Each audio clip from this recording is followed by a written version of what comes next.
My dog's here trying to jump up on my lap.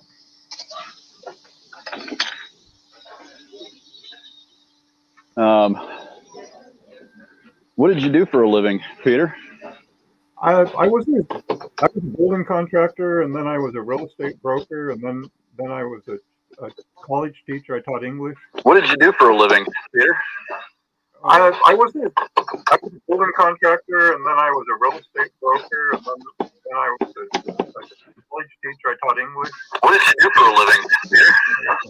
I was a building contractor, and then I was a real estate broker.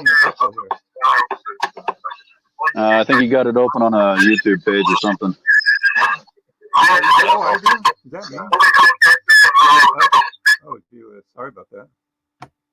Good thing we caught that. It's all good. Oh, I see. Yeah. That's I know. You're all good now. I clicked on this. So I didn't catch some of what you said. You said you were I was a general contractor, so I had a construction business, and then I was a real estate broker. Then I taught college English, so that's the last thing I did. I've been and right now I'm looking for work. Nice. So you taught English. Yeah. My worst subject. Yeah, I got my MA actually in the last spring. Oh, nice. Very nice. San Francisco State. Oh, groovy. Very groovy. Fun experience. So how did you find critical African thinkers, by the way? I just was, watching various things on the internet, and I happened upon it one day, and I listened to it, and I enjoyed what Charles had to say, and so I started following Charles. Nice. Which episode did you see of his? Oh gosh, I think the first one was quite a while ago. 6 months ago, maybe even a year ago. I don't know. It's been quite a while. Oh, wow. And I don't even remember what the first one was. Every once in a while, I would see him on YouTube, and I followed him, and then every once in a while, I would come up in my feed, and I'd watch him.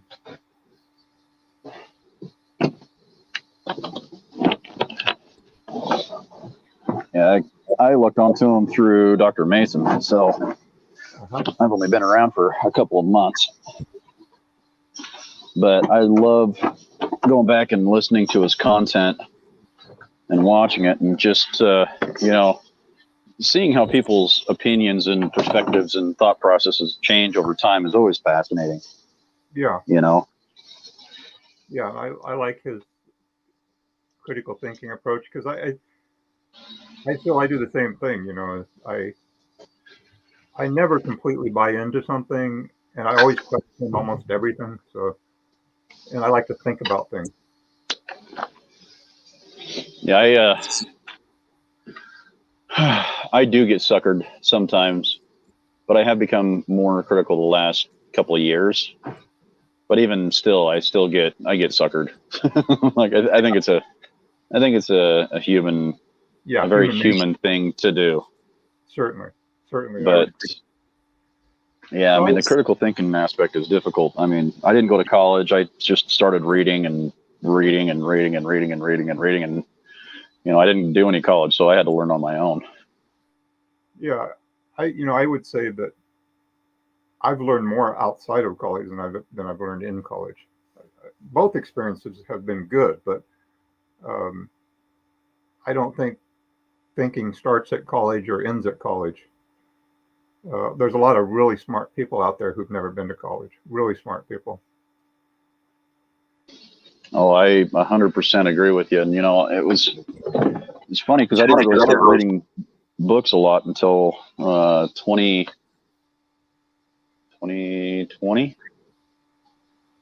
Yeah, 2020. No, well, I mean, it was late 2019. But everybody, like, I started a book club, and everybody was like, I thought you were already well read. I'm like, no, I haven't read a book since high school. What are you talking about? So that's not to speak to my intelligence, but it's, even a basic skill set of somewhat critical thinking can go a long way. Yeah. Well, you seem very intelligent to me. Oh, don't let that fool you. All right, so I'm back. Hey, Charles.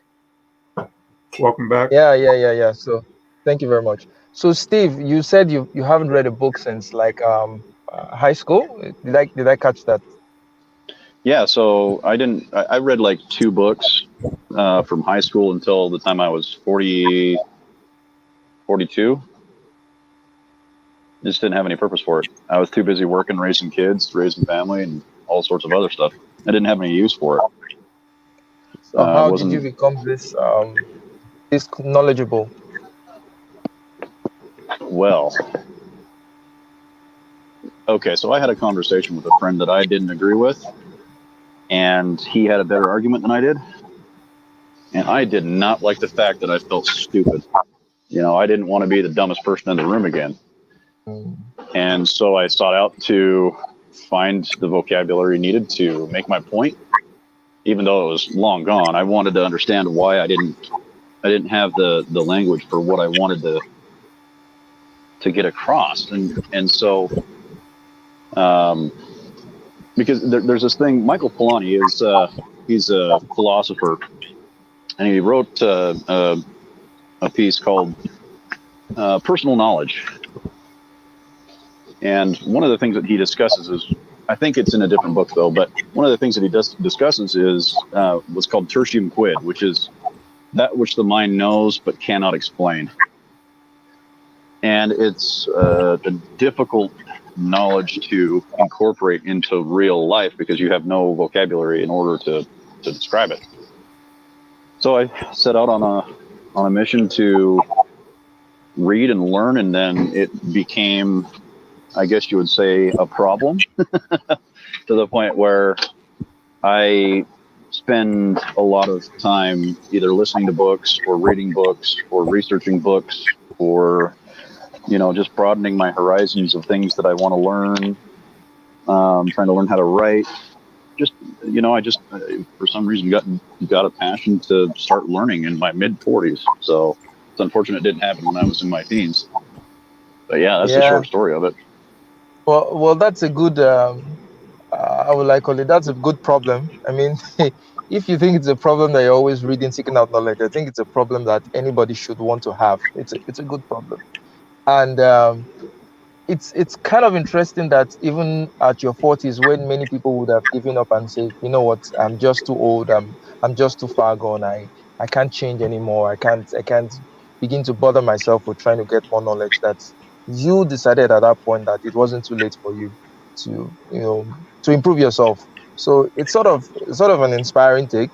It's a good thing. I wish more people would just see that no matter where they are at their life currently, that they can do something about it, no matter how old they are, no matter how poor they are, that they can make very significant changes in their life. I mean, look at you talking, and you sound very, very intelligent. There is almost no conversation you're in that I do not want to listen to you, because I know something profound is going to come out. So I it's a good appreciate one. that. It's a good one. I completely agree with what Charles said. I went back to college late in life, and I felt like I knew a lot before I went to college because I read a lot, and I would listen to a lot of different people, and I was interested in a lot of things. But then I went back to school too, so it's never too late if that's something you want. But I don't think school is required to be intelligent. I mean, if you read a lot and listen to people and pursue knowledge, you can get it either way. Yeah. So let's jump into the conversation for today, which is sort of a review of 2021. Maybe we can start from the earliest points in January. What were the most significant things that happened in January? If I wanted to think back to January, I would say it's January 6th. That's sort of the highlight of the most significant things that happened sort of globally in January 2021. What do you guys think about that?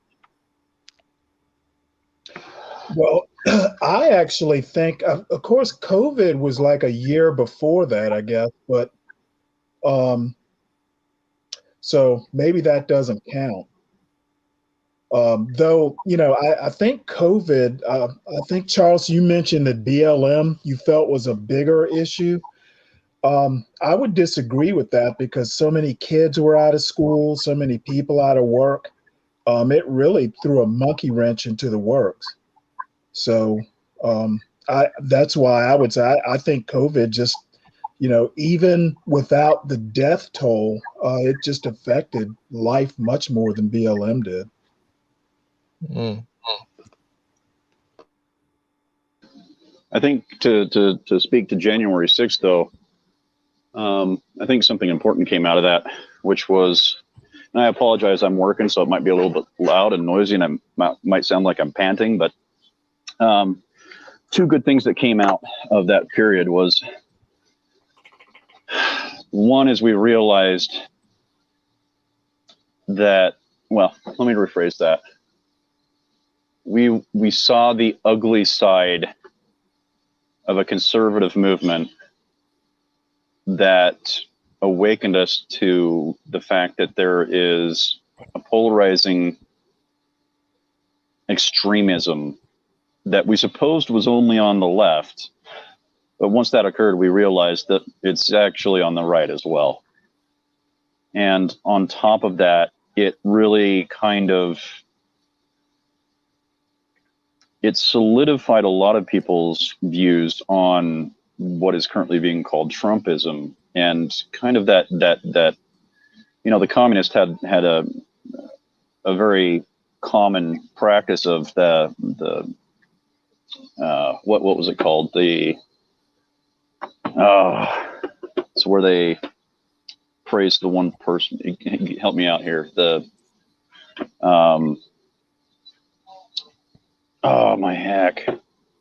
It's where you just you deify, you create a godlike image out of a. What, a cult of personality? Thank you. My God, I could not think of the words. Yeah, we realized that there was a cult of personality being created within one of the ranks of our, one of the branches of our political parties, and it really kind of shone a light on the fact that we have a lot of work to do. Like there's a lot. The need for rational voices and rational thought and rational discourse is more important now than it ever has been, probably in the history of mankind in some degrees, barring, specific events, such as slavery, World War I, World War II, stuff like that. But I think it was incredibly eye-opening to a lot of Americans, including myself, which is why I'm here. And it got me into talking openly and really kind of put myself out there, because I think rational voices need to be heard. I Yeah, totally Peter, what do you think? Sorry. Yeah, I totally agree with what Steve said. For one thing, one thing that's disturbed me about the whole Trump movement is the way that people have put their faith in a man, and a very flawed man at that. Whereas I've always put my faith in ideas and principles.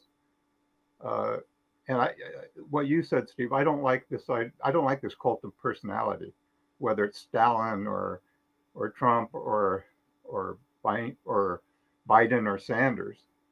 So I found that disturbing. And when January 6th occurred, I mean, just to a large extent, it seemed like a bunch of buffoons. The Democrats describe it as a coup, as a coup that was thwarted. I don't think it was in danger of becoming a coup, because I think there were, maybe a dozen serious people there, or maybe a couple dozen, but a lot of them were just like clownish characters, and it was embarrassing what they did. But I don't think our government was at risk. I think that, if the worst came to worst, the military would have stepped in and removed them. What do you think of that? Oh boy. I don't know. I'm kind of a news junkie, and I also listen to a lot of right-wing podcasts or conservative podcasts. And I agree with I think MAGA, at least, has really actually moved on from Trump. Youngkin, the Virginia governor-elect, Trump wasn't involved in that at all. I would So, agree with that. and another thing, kind of a buzz phrase in, MAGA circles is Trumpism without Trump. So they're already moving on. And the thing is I think that Trumpism is going to live on, and I think someone more capable than Trump is going to basically implement that agenda. And there's some things that I thoroughly disagree with. I disagree with the whole approach, but I also think that in 2024, the Democrats are probably going to lose. I would agree. Oh, I'm going to agree with that, because they've got, just like Trump, they've created this weird kind of environment that people are really sketchy about. They're really uneasy about what they see. Who was it I was talking to? It probably won't happen in 2024, but I actually kind of wish someone like a Youngkin would run for president. He's not too MAGA-ish. He's more kind of a traditional conservative. And another prediction I'm going to make: if Eric Adams actually does well at New York as New York mayor, I bet you he's going to become like a viable candidate for president. I'm going to predict DeSantis running in 2024. Yeah, I think Santos would be formidable. I do want to say that I don't I want don't. to just dump on Trump, because I do have a lot of complaints about the Republican Party and Trump, but I have a lot of complaints about the Democratic Party too. And one thing I will say, I guess this is in favor of the Trump people, or the people that follow Trump, even though I disagree with it. I think that the Democrat has really become an elitist party, and I find it very interesting the way these parties have changed over the years, and how a lot of the constituents that used to be core constituents of Democrats are now in the Republican Party.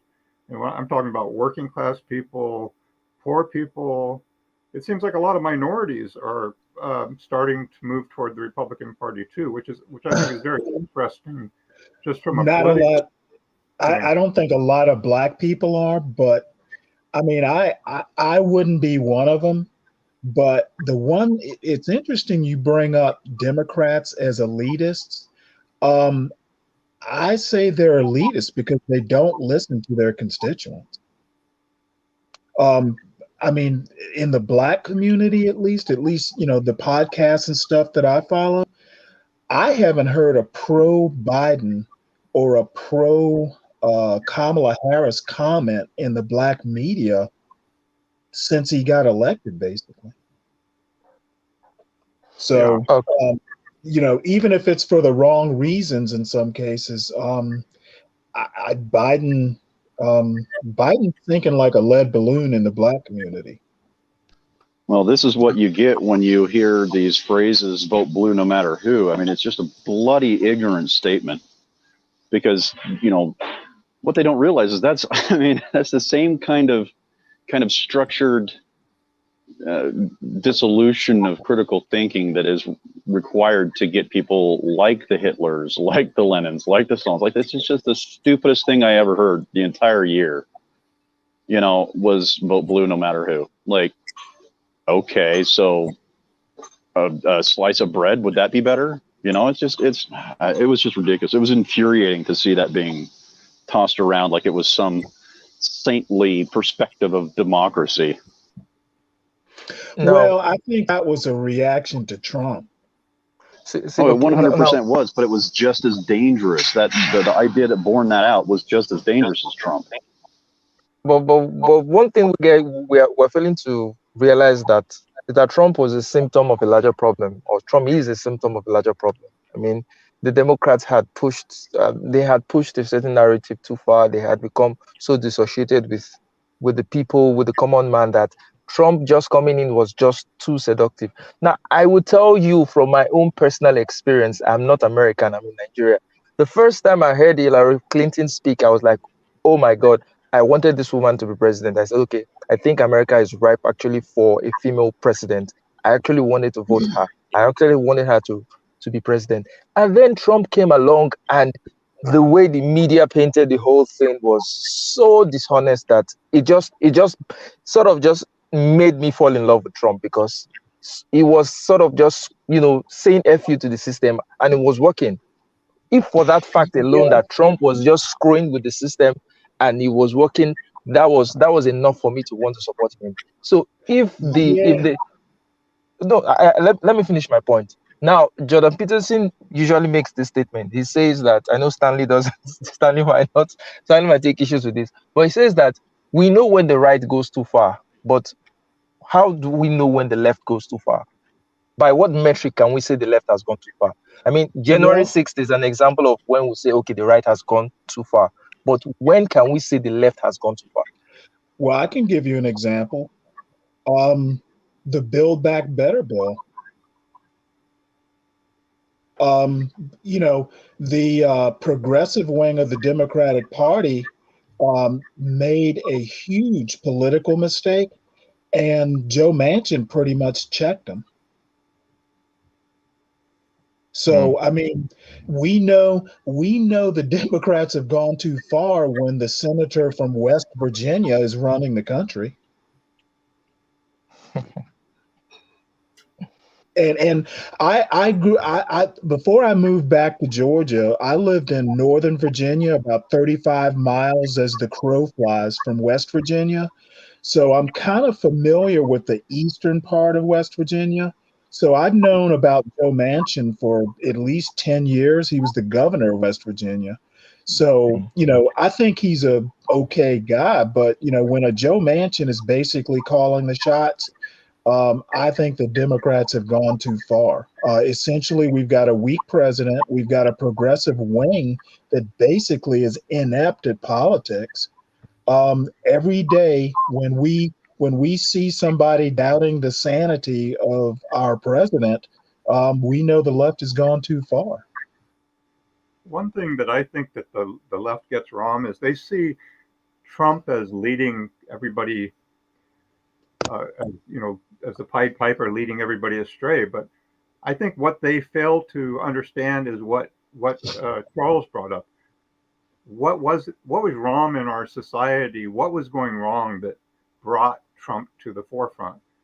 Trump is a symptom, not a cause. And I'm here in Berkeley, California, which is the liberal headquarters of the country, right? And most of my friends are on the left. And a lot of them just saw Trump as this kind of evil character that was pulling everybody's strings. But I think they failed to see what was going on in the country that brought Trump to power, and why somebody like him could come to power at a time when he did come to power. Well, I think it's an age thing. I heard a term, the gerontocracy. We need to stop electing 80-year-olds to 80-year-olds or septuagenarians in the the 70s. We need some young blood there. And I also think that the political process, at least at the presidential level, is so brutal that no smart, sane person who loves their family will really want to go through, what it takes to be president. Well, if I can talk to that, I think what you guys are alluding to, but not really actually stating it out loud, is that Trump represented an America who was completely disenfranchised by politicians who no longer represent them, can't speak for them, can't identify with them, And Trump gave everybody something that they wanted to hear, which was a big FU, and called out the things that we all were thinking about Hillary. And that's how he won. He got us. He sold himself, and he got us. I mean, I didn't vote for him, but yeah, he got us. Yeah, he did. And Well, so, okay, go ahead, Stanley. the scary part is I'm not getting the impression that either side has really learned much from the last four years. I don't Now, think the political process has reoriented or reset or anything. I think it's politics as usual. the thing that really struck me about American politics in 2016 was how vicious it was. I mean, it was like a gladiator match. It was like a fight to the death.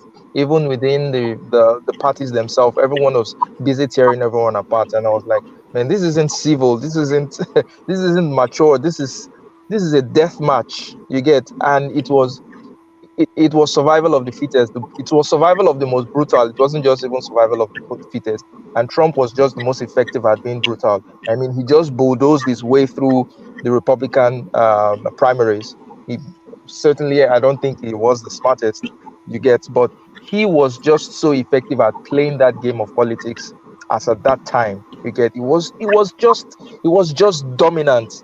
So in a way, I don't know if that is an age thing. I don't think Trump's age somewhat factored into why he won. I just think that his personality factored really into how the conversation surrounding politics at that time was playing out. And he just played the system perfectly, and that was how he was able to win. He also didn't have a record to run on. So, it was kind of a guessing game. All the people that, I remember that first debate where little Marco and, he was just tearing everybody down. Trump basically didn't have a political record that anybody could tear him down for. True. Kind of ironic. Also, Go ahead. sorry. Also, you have to look at it too. There's an inherent problem with Hillary, which was we for the first time we risked having two presidents in office, because who How was do going to you be mean? running the country, Hillary or Bill? Hillary, And of I course. think that kind of scared people. Well, not necessarily. But why did you So think You that know what? Bill was going to be running the country?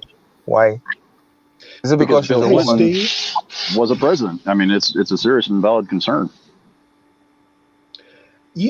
Actually, Steve, you bring up an interesting point.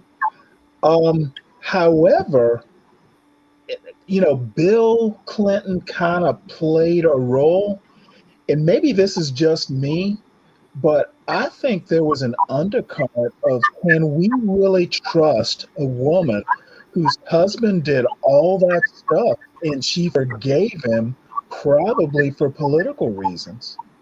Um, you know, to me, it was like, hey, this woman can put up with a lot for her shot at being president.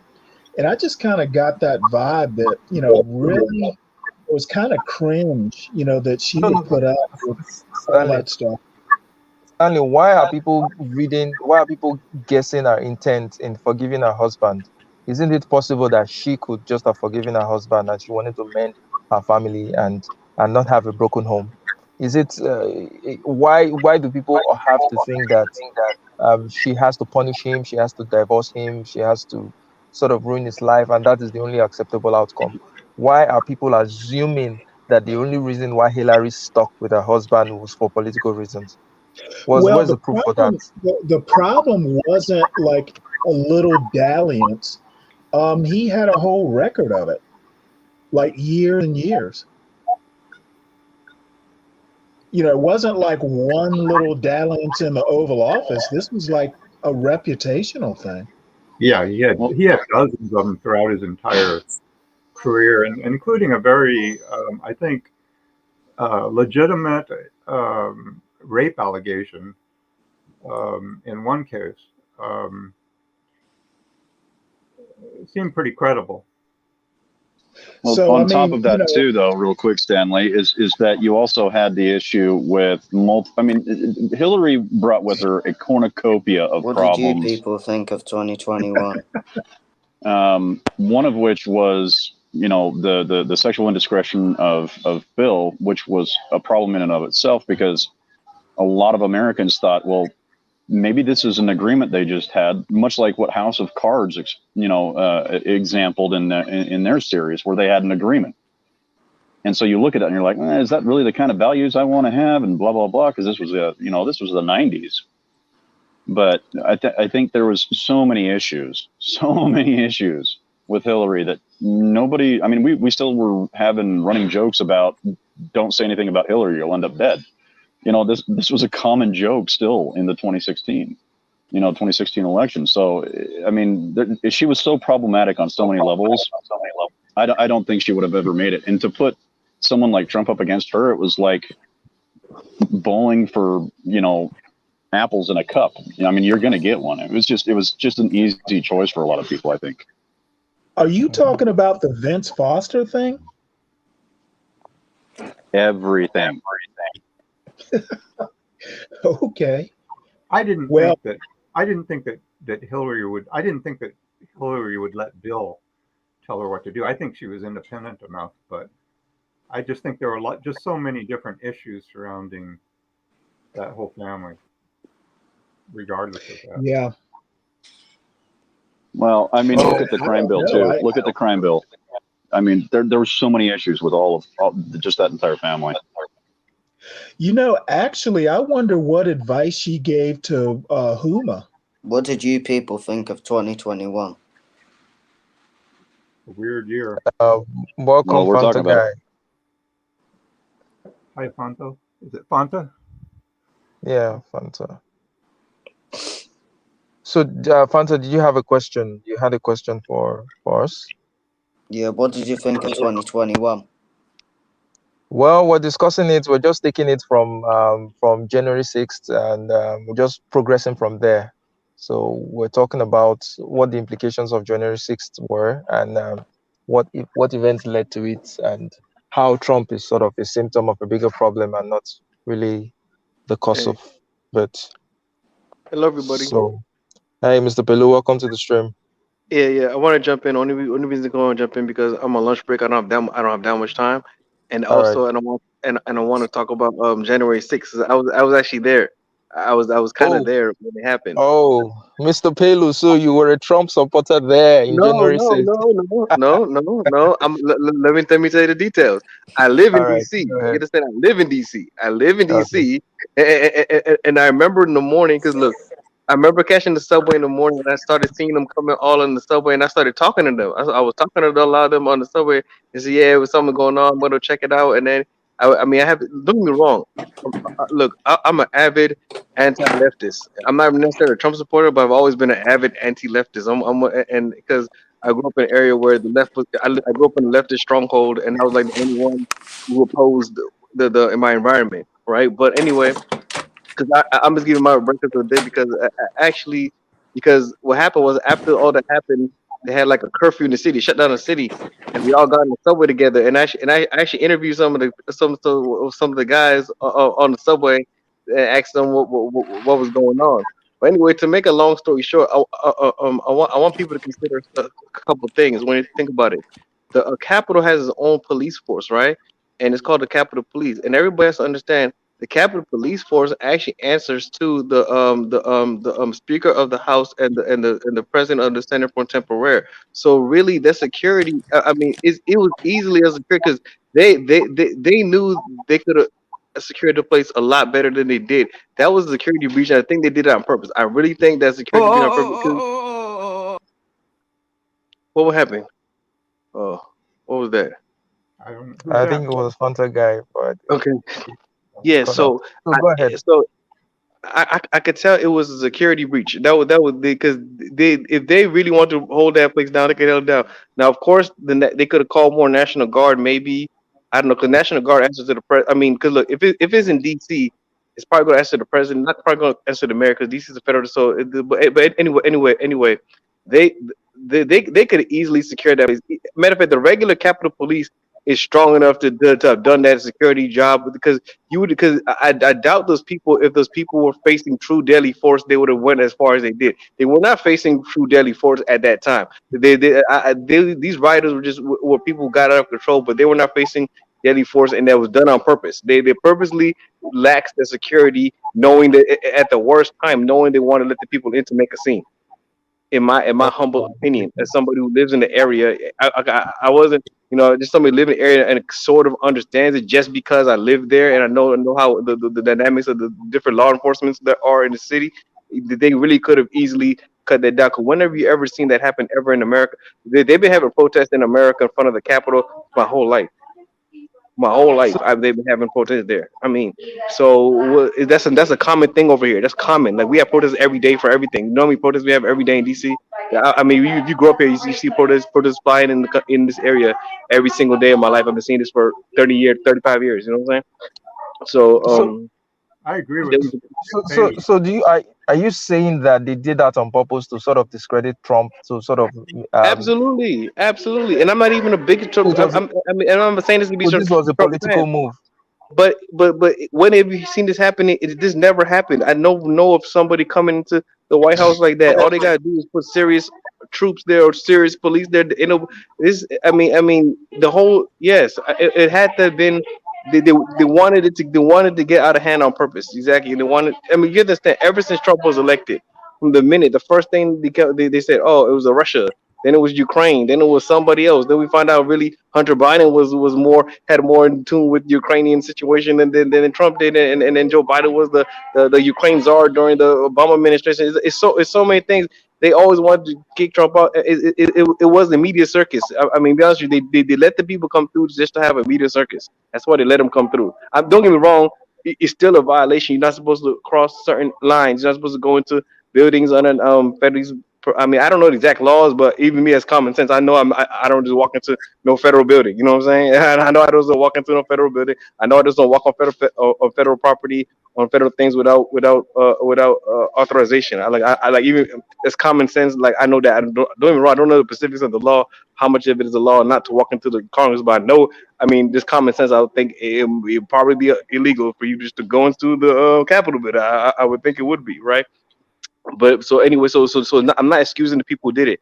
Everybody who walked in should be prosecuted. I'm not saying they should not be prosecuted. All the people should be prosecuted to the full extent of the law, right? But I do think it was somewhat, it had to be somewhat of an intentional security breach. That's what my stance is on that. Could I say something? I don't know about the intent that you claim, but I do think that clearly, and we all agree that the Capitol Police failed. They failed to, at the very least, anticipate that they either didn't think this could happen, or they, for some bumbling reason, they weren't prepared. Because I do agree with Mr. Palu that they could have stopped this. I don't know about any intent on their part, but clearly they failed in anticipating that this could happen.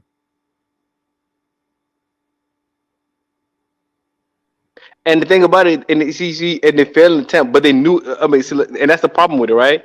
That's why I think it had to have been somewhat of intentional, only because these are my indicators. My indicators is one: who do they report to? They don't report to the executive. They actually report to and I actually researched this just to make double check it after it happened. I double checked it. They report to the Speaker of the House and the President of the Senate pro tempore. That's who they report to. They do not report to the president. That's their authorizing agency, is the Capitol itself, is the Congressman itself. So ultimately, their boss is Nancy Pelosi, and who I forgot who was it at the time, who was the pro tempore at the time, but it was both Democrats at the time, right? So but not yeah yeah. So that's one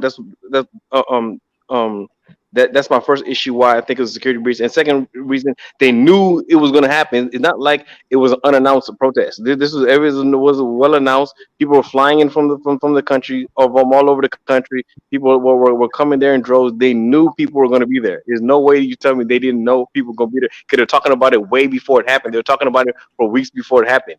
Like they were talking about it for so long. So with all that and their experience when dealing with these issues, that's all. Look, that's all the Capitol Police do. That's the whole job. Like they Well, don't do anything else except that. I don't know that they could have predicted a Capitol breach. Why not? No, I said they could Well, predict I Why it. mean, not? there's no historical precedent. There doesn't have to be an historical president for them to have been able to predict something like that, Well, or to even I take I measures. disagree with that. I mean, how many protests have there been in Washington since just 1965 and nobody's breached the Capitol? In my I mean, life, there's been thousands of protests. In my lifetime, I personally seen bunch of. I've never personally been involved in a protest, but I just live in DC. I grew up in DC. I live in DC my life. right. But but that's the point. That's the point. There's never been a Capitol breach. Never been people go up in there. But I bet you some people have stepped. People have stepped near it. So, People whatever. so, If the force was there, they would not have. They would not have I, crossed so over. Stanley, what is That's the different in force. this case? Why were they able to make that breach? Did these people come with well, armored tanks? Did they come with I'm guns? Did they come with weapons? Why were they able to make that breach at this particular time? Did they overwhelm the police force? Um, I think I agree that the police weren't anywhere near prepared, but Were they I'll not be I'll prepared? be I mean, the honest with Capitol you. Police not prepared? Well, not for Were a not Capitol prepared? breach. Wow. Then someone needs to get fired. I don't know why I'm sure I'm sure there have been why a their couple leader was not firings. why the person, their boss, was not sort of held responsible or culpable in Well, all you this. know what? Why it was all misdirected to Trump. Much like the military, the boss should be fired. Sometimes I was looking at a story today. A couple, ship captains got canned. Um, I just don't. To me, and I've heard the theories about why the Capitol got breached fairly easily. But you know what? I'm not going to go there because I don't. There's nothing to back up. Whatever conspiracy theory there is. Um, Well, I'd like to add something to that if I could. All right, go ahead, Steve. The phrase never attribute malice to that which can be adequately explained by stupidity. It was just an utter failure on behalf of the Capitol Police Department, the Capitol Police Department police chief. She resigned over this. It was, I have a hard time believing that they didn't know that something like this could have happened. But at the same time, it could have been just pure ignorance. I don't think there's any reason to look past that. I mean, I've seen situations like this years and years ago where the term in the Navy was expect the unexpected, but you can't always. But then, if the Capitol Police knew they were being overwhelmed, then their second layer of defense was the DC National Guard. So if the Capitol Police were inept, what is the Defense Department's excuse? Yeah, but that's look, yeah, but guess what though? But who would have to report? Look, see, right there, they have the Capitol Police, right? Then wouldn't they have to report that? Okay, we're being overwhelmed. Hey, Yes, DC they National Guard. did. They They they did. report, they reported to the DC National Guard that they were being. It was I can't remember whether they called the guard specifically or whether they contacted the Defense Department, but there was a 3-hour because delay. There was a two. because There you was a would have to two-story. be honest with you, Well, I'm not sure how the DC National Guard would work because most National Guard, the Maryland National Guard is the governor, but DC doesn't have a governor. It just has the mayor is a devolved government, and the governor of I DC is believe the technically still the defense. president. I think No, the the governor of defense. DC is still the president in a way, but because but in reality, most local stuff because DC is funny because the civilian areas is mostly the devolved government deals with the civilian stuff, but the federal buildings, the DC government usually doesn't touch the federal buildings. The federal buildings is just the Capitol Police is the one that's why they have the cap because the Capitol Police is different than the MPD. We have the regular Metropolitan Police Department, then we have the Capitol Police, right? So it's different. So it's Understood. I mean, But there was a call made. to the Defense Department or the DC National Guard. I can't remember, but there was a 2-star general who's in command of the DC National Guard. And he didn't, I mean, this actually went through the Secretary of Defense. I mean, it went It would all have to because look, because Mr. Taylor, hold on. My You, point you is have to remember. someone Who's- needed to make a command decision, and it wasn't done. yeah, but who no, is I'm gonna tell you what the who reason I is was the commander in interrupting you. chief? That's the Who's the thing. commander in Commander chief? is the president, right? Boom. But National There you go. Guards, right? National Guards usually answer to governors. They usually answer to governors, No, like for example, they answer to the Defense Department. they answer to governors. Like a governor has to look, for example, No, if something happens in Maryland. no, I'm talking the DC National Guard answers to the Defense Department. They don't Probably, answer okay. to the mayor. They answer to they No, answer they would to have the they, Defense they, Department. they won't answer to the Defense Department directly. Probably they would have to. The And one who that answers to controls the the Defense executive, they Department? have to make a political decision. It's a political Right? decision, right? To Absolutely. deploy somebody National please Guard is a Google it. political decision. I have a theory, And when guys. your seat, one of your seats of government is under attack, that political decision should be to act rapidly. I have a theory. Okay, typically Trump gatherings, right, or Trump what do you call them, campaign events, usually were like pro police, right? They'd fly blue life matter flags or whatever, right? Police flags. I think it's possible that the Capitol Police just assume that conservatives don't riot. You know what I mean? And that it could have been just a really bad mistake based on a false assumption that they were pro police and that they wouldn't riot, because they hadn't rioted prior to that. I mean, that was a dumb assumption, but is that a possibility? What do you guys think? I agree. I don't think so. I don't think so. I don't think it was an honest mistake. I don't think it was an honest mistake, because see, despite the fact that except no. Let me finish. Except they were sympathetic to Trump. Except the police were sympathetic to Trump. That's the only way they would, sort of just lay back. Because if they're not sympathetic to Trump, if they have to do their job, it doesn't matter whether these people are pro-police or not. These people are not coming to shake your hands. You can see their body language. You can see what they want to do. You understand? So why just let them take over? So I don't think it was because they felt that conservatives are pro-police, so they're going to be less forceful on them. No. Well, if there's any other reason, explanation tends to be the simplest, which is they were incompetent. Well, maybe, but we can't prove that. It's just a matter of incompetence. We can't prove that. I'm actually surprised to hear you say that, Charles. So Charles, why? They were in on the plot, as it were, that they were part of a conspiracy. You think some of the Capitol police officers were part of the conspiracy with the say the militiamen or something like that?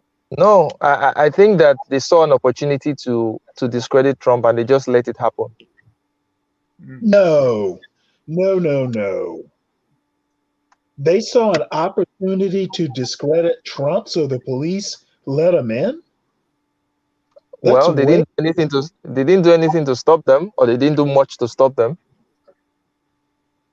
Well, that's because they wanted to live. Yeah, except for the one that was killed. Exactly. So they wanted to leave, but at other times, whenever the police feel threatened, they don't feel any compunctions about drawing their weapons and firing. But suddenly they wanted to leave and they don't know how to shoot their weapons anymore. One did draw their weapon and fire. Yeah, just one. What about the others? They were hiding behind their desk because they're afraid of protesting. To be black. It doesn't. I have seen enough videos of police. I've seen. I've seen enough I know. I've seen enough videos of police in the U.S. responding when they feel their lives are threatened, and those guys, they don't make any jokes about it. You get. So why all of a sudden they feel that the best thing to save their lives is to just let these people run over this place? Well, there is such a thing. I mean, there is such a thing as a controlled retreat. When you have 2,000 people assaulting, 12 police officers, I think at some point you're overwhelmed, and it's a matter of, like, if you could fire your weapon and it would stop them, you might do it. But if you're going to fire your weapon and then you're going to have 2,000 people run over you, right? I think they would be intimidated. I mean, Well, what about that? What about that? To add on here, running up the stairs. well, hold on. Stanley pointed to something that actually, I think it was Stanley. A measured retreat. What were they trying to do at that point in time? They were trying to get people out of the building, right? Yeah. So that would make a lot more sense if you're going to follow that line of reasoning, which I think that one's more reasonable than anything else. Yeah. They clearly weren't prepared for what was going on. I mean, you saw it when they had the Black Lives Matter protests. They were out in much greater force, and they just clearly weren't prepared because they were just so overwhelmed. Well, we're going to have to agree to disagree. So let's move on to something else. Let's move on to Biden, the Biden presidency. How has Biden fared so far? Considering him being elected as the most populous, as in the president with the highest amount of votes in the history of the U.S. How has that reflected in his performance, especially with Black people and some other groups? So let's get into that. Well, this is what happens when you run a popularity contest. You usually get stuck with the shit. Well, I don't think there was much of an alternative. I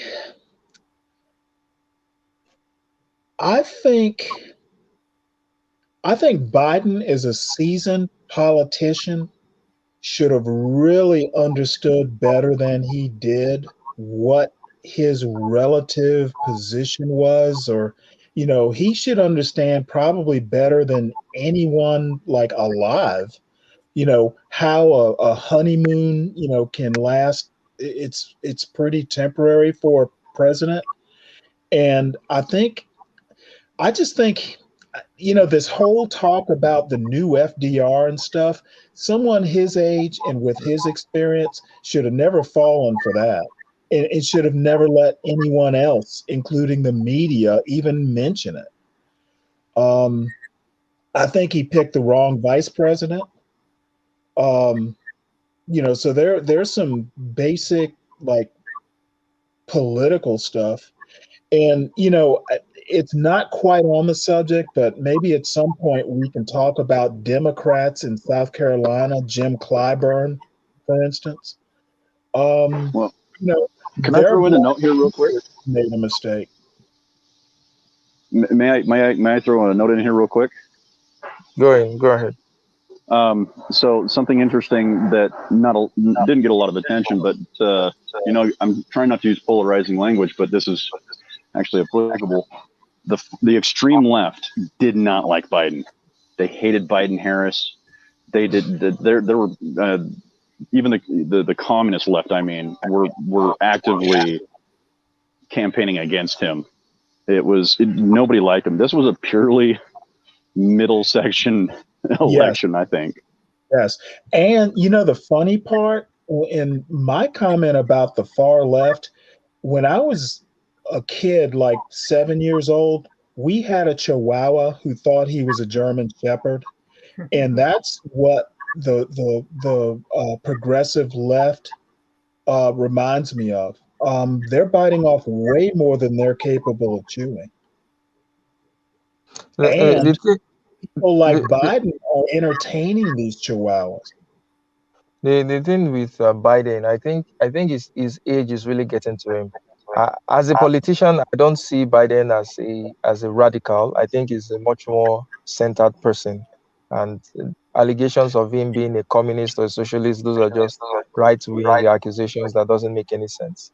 But I think his age is getting to him, and he's losing grip on a lot of things, and that's what's just affecting him. And that's why I say he should have picked a better vice president. I'm very disappointed in Biden. I think for half a minute I believed that he really intended to try to bring the country together. And but once he got into office, it seemed like he didn't even give it a second thought, and he just went with the instead, I was really hoping that somebody would come into power that would try to unite the country. I realize that's almost an impossible task right now, but I still would have preferred a president that at least attempted it. And I do feel like the age issue is a major issue. I wasn't as aware of it until after Biden took office, but clearly I think he's cognitively impaired. I mean, I'm not saying that to be mean. I just think that's a fact. I mean, it's pretty obvious. You know, it, as far as uniting the country, um, I was in DC, and my job actually involved working way back then in 2008. I actually worked with a lot of Barack Obama's pre-inauguration committee and stuff due to the nature of what I was doing. And I, I just think that it's not really a Biden or an Obama. I mean, they can try and unite a country, but I think Mitch McConnell has been a huge problem. I agree. When you say that, our job is to make sure the president is a one-term president, I understand that that's the political thing to do, but some of the things that I just didn't see much unity, as an idea in the heart of Mitch McConnell. Uh, uh, one thing I would say is that the honeymoon phase for Joe Biden was just too damn short. I mean, even my president, that's a disaster. My current president, that's a disaster for a president. It's a natural disaster for a president. He even had a longer honeymoon phase than Biden had. I mean, just a year into his presidency, and people are already complaining. This tells a lot Well, about I don't think he was, a unifying factor to begin with. I mean, that's why I'm But saying, even his own base, as sort of, yeah, as in they're not really happy with him. Black people are not absolutely. happy with him. This, them. So it's, I don't know. It's just too sudden for him to be having this kind of problems. And I don't know. This is what I mean about the gerontocracy. I think someone 10 years, maybe even 20 years younger would be a little bit more agile in pivoting. I think that, Charles, you brought up, I think it was you who brought up, 1996, the crime bill. We're So that was electing Steve. I'm sorry. We're electing people that are known problems because we don't have choices. I agree. I I mean, mean, I welcome somebody in their 60s right now. And another thing I find weird about American politics is how it's so dominant. As in, why is it why is it so dominated by just two parties? It's like you really don't have any choice, because Oh, I want to answer this one so bad. when go ahead. it's what they push to you that you're going to have it. So it's even more like a monarchy as well, because once what these two parties feel to you is what you imagine having to choose between Trump and Biden. You have to choose between one of them. Where are you going to get your president from? These are the two people that the parties are floating. So there's really no choice in that. Your choice is very, very limited. A binary choice is almost no choice at all. So Steve. Yeah, so I've said this a lot of times, and I still profess that it's accurate. Is you can literally point to the exact moment in time where the country became a pure oligarchy, a duopoly of parties, tracing back to the Supreme Court's decision on Citizens United versus the FEC, where we now have corporations with unlimited budgets paying, politicians absolutely ridiculous amounts of money, to the point where the everyday man could not run competitively. They just couldn't do it because that money's going to go where the money's going to go, and it ain't going to be to me. And that was the day you can trace back to where all of these problems really, truly were concreted into American politics. There was a lot of things that added to it, of course, but that one right there was the death knell, in my personal opinion. And so we're not going to get out of that. We're not going to get out of that conundrum. I'm afraid. I don't have a lot of hope. Well, I think things were relatively calm during the 60s, 70s, 80s because it was the post-World War II era. And during World War II, the left and the right were thrown together in a common effort, to defeat the enemy in World War II. And I feel like that kind of cooperation extended beyond World War II into the politics. And then just slowly things became untangled over time as the two parties went in opposite directions. And I think that the big problem is this is one country. I mean, we're all in this together. And if we don't find a way to work together and to come together, we're in trouble. I think, the old saying that takes two wings to fly a bird, I think makes a lot of sense. And when do you have an idea of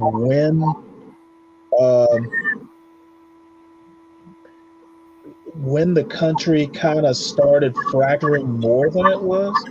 Because I can kind of remember back. I think it started with Reagan Carter.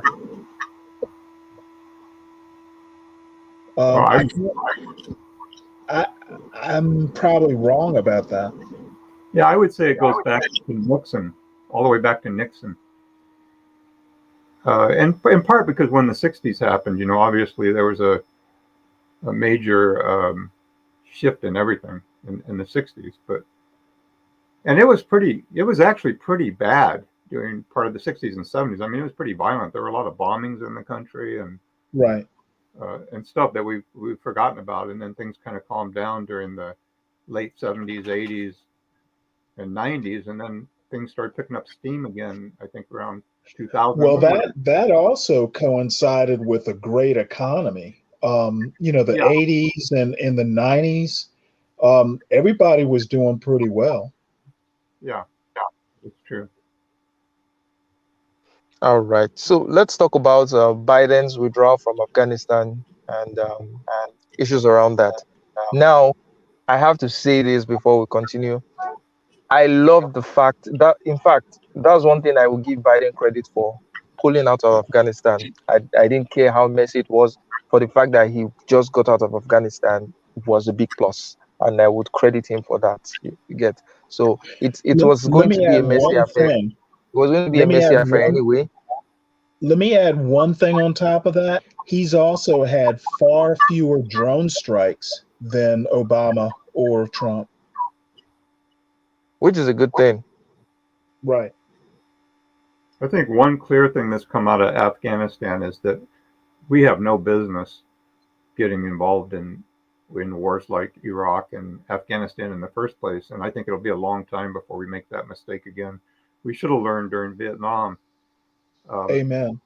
I feel very bad for the women and the girls left behind in Afghanistan.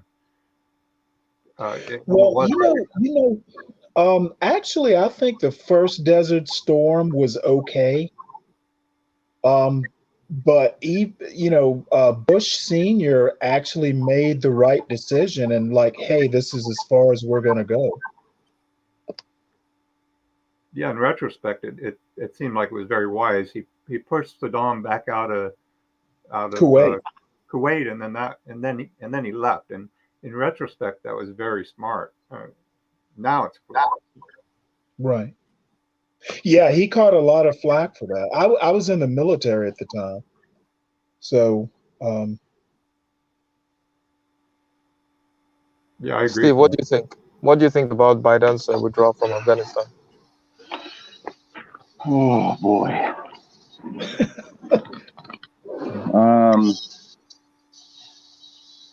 I think it was incredibly irresponsible considering the fact that agreement had already been on the books for quite a while.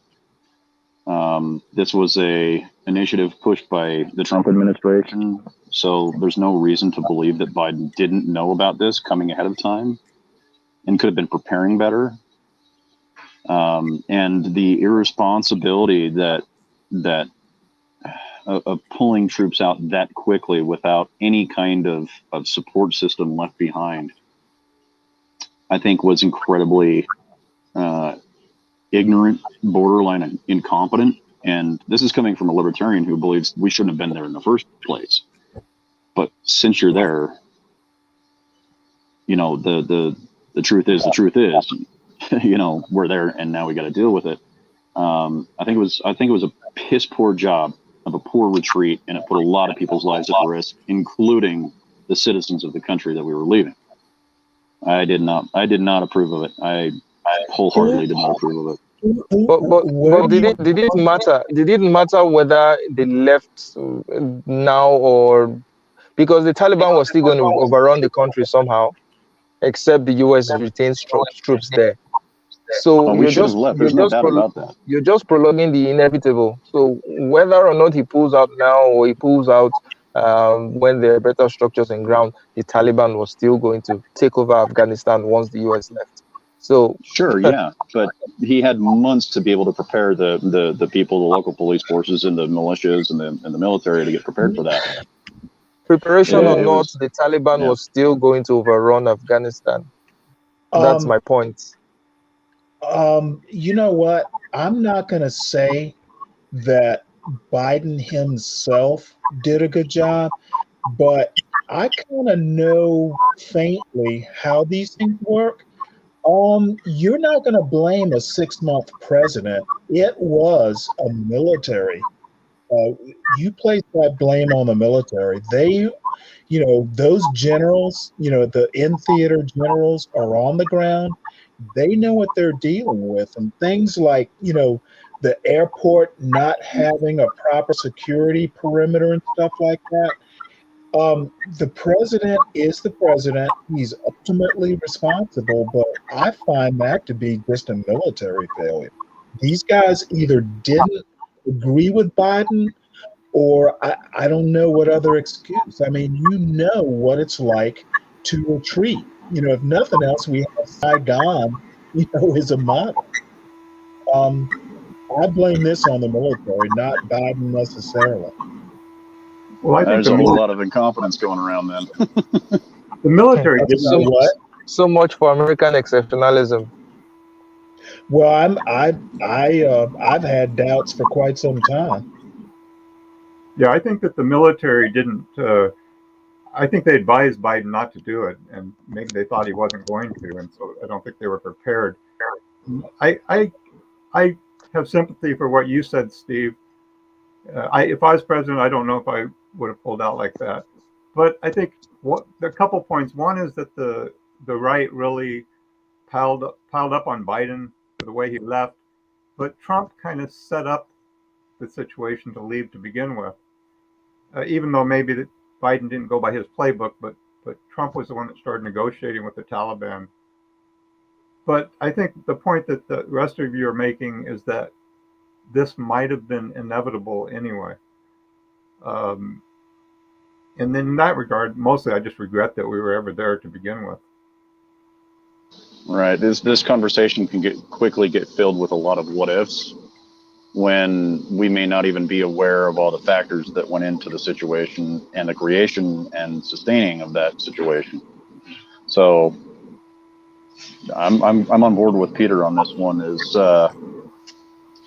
It could have gone any which number of ways and still ended up the same. Yeah. All right. So let's talk about BLM. BLM protests in the face of COVID and all that. So, Stanley, what do you think? As far as BLM and, you know, as a movement? Yeah, and the protests. I mean, I don't know. One of these days, Charles, when we're offline, I'll tell you a story of a protest way back in the day that I had a chance to go to. Okay. I'm not a protest person, but that'll be a different story, a different, conversation. But BLM, I think, oh boy, I think BLM went wrong, and I think it went the way of Occupy Wall Street. It really, to me, it seemed rather aimless. And then when the woke joined, to use Anand's word, which I don't think I have problems with that term, but I think that BLM maybe had a specific point at the start and it quickly became aimless. Uh, Too many irons in the fire, too many fingers in the pie. Right. Well, let me echo what you said. There is, something that struck me as very odd at the very beginning was that what I was seeing was mostly racialized black men dying, but there was never anything on the website about racialized black men dying. It was about trans rights and destroying the concept of the nuclear family and all this other stuff. And it was like, I'm confused. You know what I mean? So it was definitely aimless in many different ways. Yeah, just philosophically, I have a lot of problems with BLM. Right. I respect the business of standing up for blacks who've been falsely shot and that sort of thing. But the whole Marxist far left, and the things that Steve mentioned, the just being a left wing organization, that part of it I have issues with. Um, but I don't think they were as much of a factor in 2021. I think 2021 was when everybody started sobering up a little bit and realized that everything went too far in 2020. And maybe partially because the pressures of the pandemic were so heavy on people that when they went out to protest, that certainly in many instances it went out of hand. And I think another issue I have with BLM, to be honest with you, is that I think there's some cases where they're clearly right, where they allege that the police have been unjust, and I agree with them. But there's certain cases where there isn't a lot of nuance, where there should be nuance. Right. John McWhorter and Lynn Lowry have discussed. Well, well, I won't go there. I like what you said about the philosophical underpinnings. I second that. Marxism, how does that apply to defund the police? And defund the police, I have a problem with how that whole thing, the wording of it and all this stuff. But I fail to understand how Marxism really cares about this. Boy, that's another hour and a half conversation. And that's tied into a lot of other topics too, like CRT and just the whole academic situation where they just distill everything into a power struggle. Well, wow, that's interesting. He's not wrong. I mean, it's in the doctrine, but I think if I could make a suggestion though, I would suggest we not fall too far deep into that trap, because that's we could fill 2 or 3 episodes of just those 2 topics, and we might not even get through the rest of the year. Well, I just agree that the philosophical underpinnings of what BLM was supposed to be, I can agree with that. It was never, it didn't start out good. Yeah, I mean, I'm going to second that too, because I was a supporter at the first, and I mean, heck, even one of my friends is one of the co-chairs of the local chapter where I live, and you know, the idea of standing up for inequality was very, very strong. I mean, this goes back to that idea of how racist the country is. It's like I don't think it's as bad as they say it is, because our entire nation, like, literally crumbled to its knees of people filling the streets from county border to county border of just absolute pissed off, trying to you know, profess their belief in the equality of individuals, specifically racialized Black individuals, to be free from this kind of persecution. So I just have a hard time agreeing with the idea that, you know, the country is this horribly racist thing when we literally about damn near burnt this thing to the ground. You know, it's, you know, I mean, obviously there's some nuance there, but you get my point. Well, one observation, Minnesota comes to mind, Portland comes to mind, and Los Angeles. Those are the three cities, and I'm sure there must be some on the West Coast, and we won't talk about outside the U.S. borders, but it seems odd to me that, you know, the most violence happened in cities that don't have huge Black populations. Well, I think it was mostly in the Midwest, Mideast, like the Northeast area. Why was that so?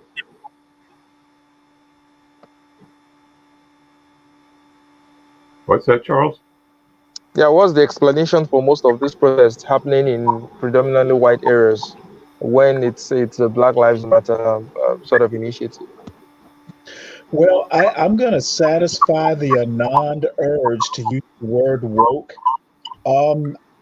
If there is such a thing as woke, I think Portland is probably a prime example. Yeah, I think the thing is that there's two Black Lives Matter movements. One is literally that Black Lives Matter, and I think 95% of us agree with that, right? The other side of BLM, you know, like there's two BLMs. The other side of BLM is it's a very strong left-wing movement, and there's a very strong left-wing movement in Portland, Seattle, and San Francisco, here where I live. Yeah. And so I think that that explains why there were so many white people involved in part in the movement, and particularly in places like Seattle and in Portland. Yeah, and I you know, it just goes back to I just never got the idea that it was on a solid footing. You know, unfortunately, you know, they became kind of the whipping post of you know, MAGA and all that stuff. But, you know, so it goes. Well, and I want to reiterate.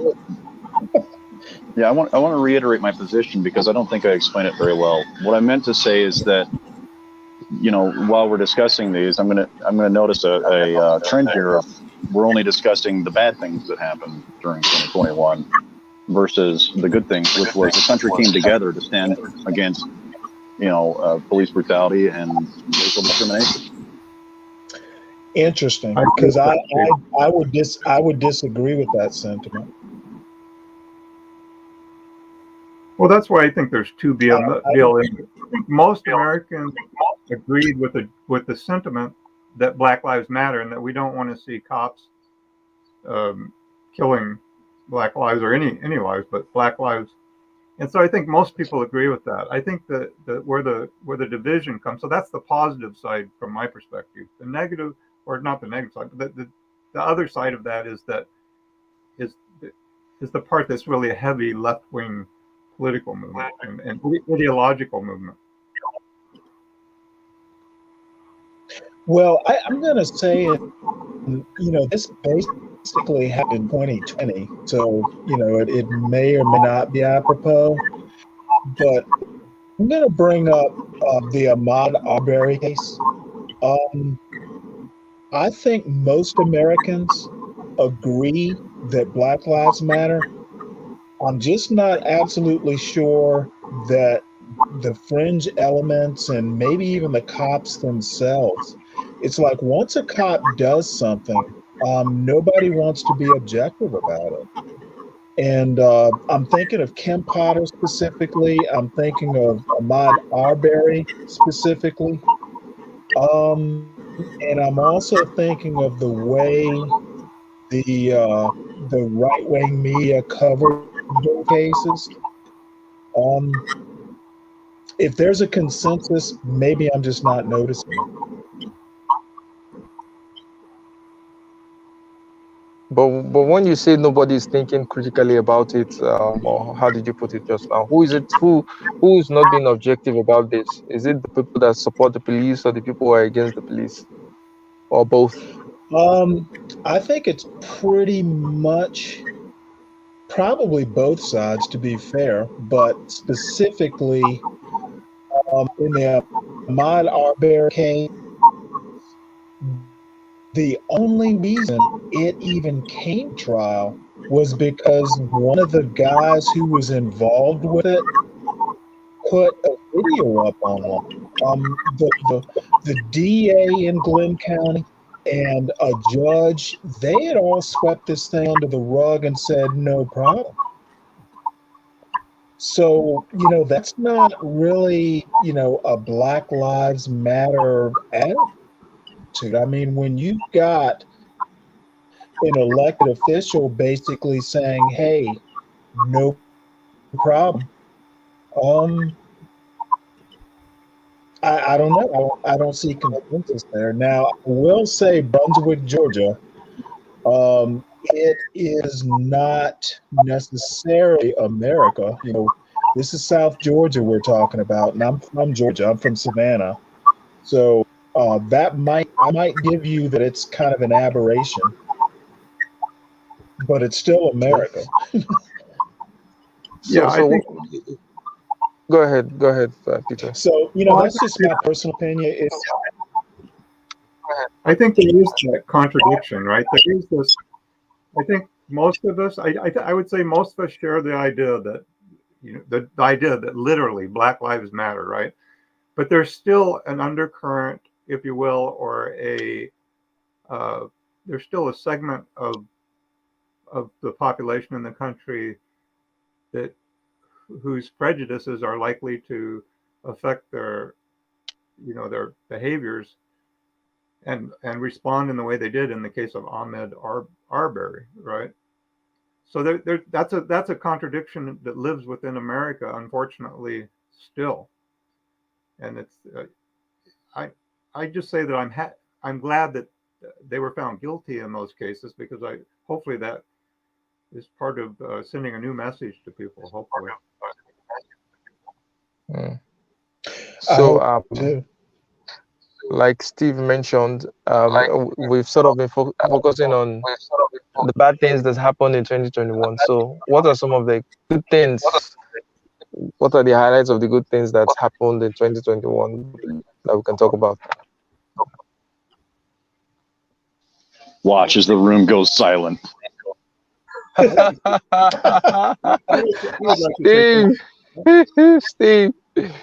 Steve, do you want to explain that sentiment? Are you trying to tell us that people are more focused on negativity? That's what people remember more? That the good stuff just rolls by?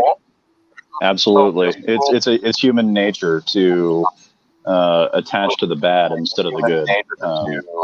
It's just simple human psychology, because happiness doesn't kill us. Bad things kill us, so we have a tendency to remember those things far more.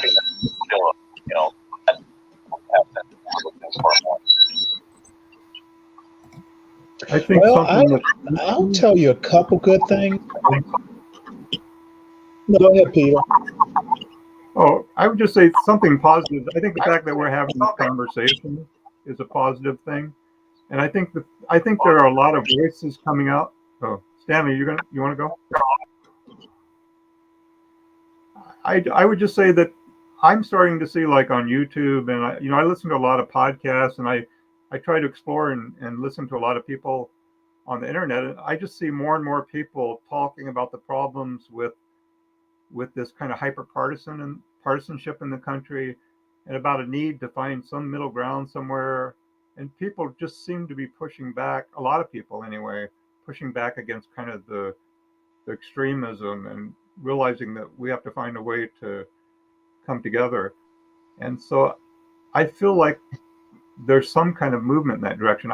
I would consider that the most positive thing that I have to say about 2021.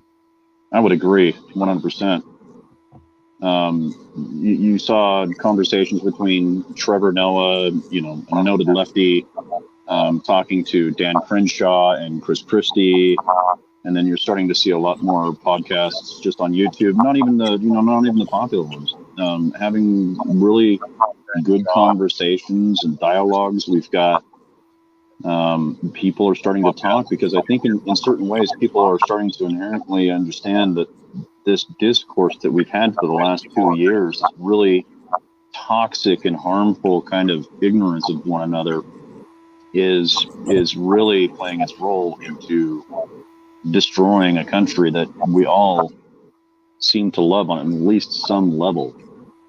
And so people like me are coming out of the woodwork, and we're having conversations with other people. And for me, one of the best things that happened this year was meeting Charles and Dr. Sheena and Stanley and everybody in the Discord. It's been one of the best 6 months of my life. So I'm very grateful for that, personally. Yeah, I think that's been one of the positives that we've had this year, at least personally for me, because I've gotten to meet many, many great people all over the world, people who share similar feelings, even if they are not similar ideas, because I know that, of course, Stanley and I, we butt heads a lot of the time. Even Steve and I, we butt heads.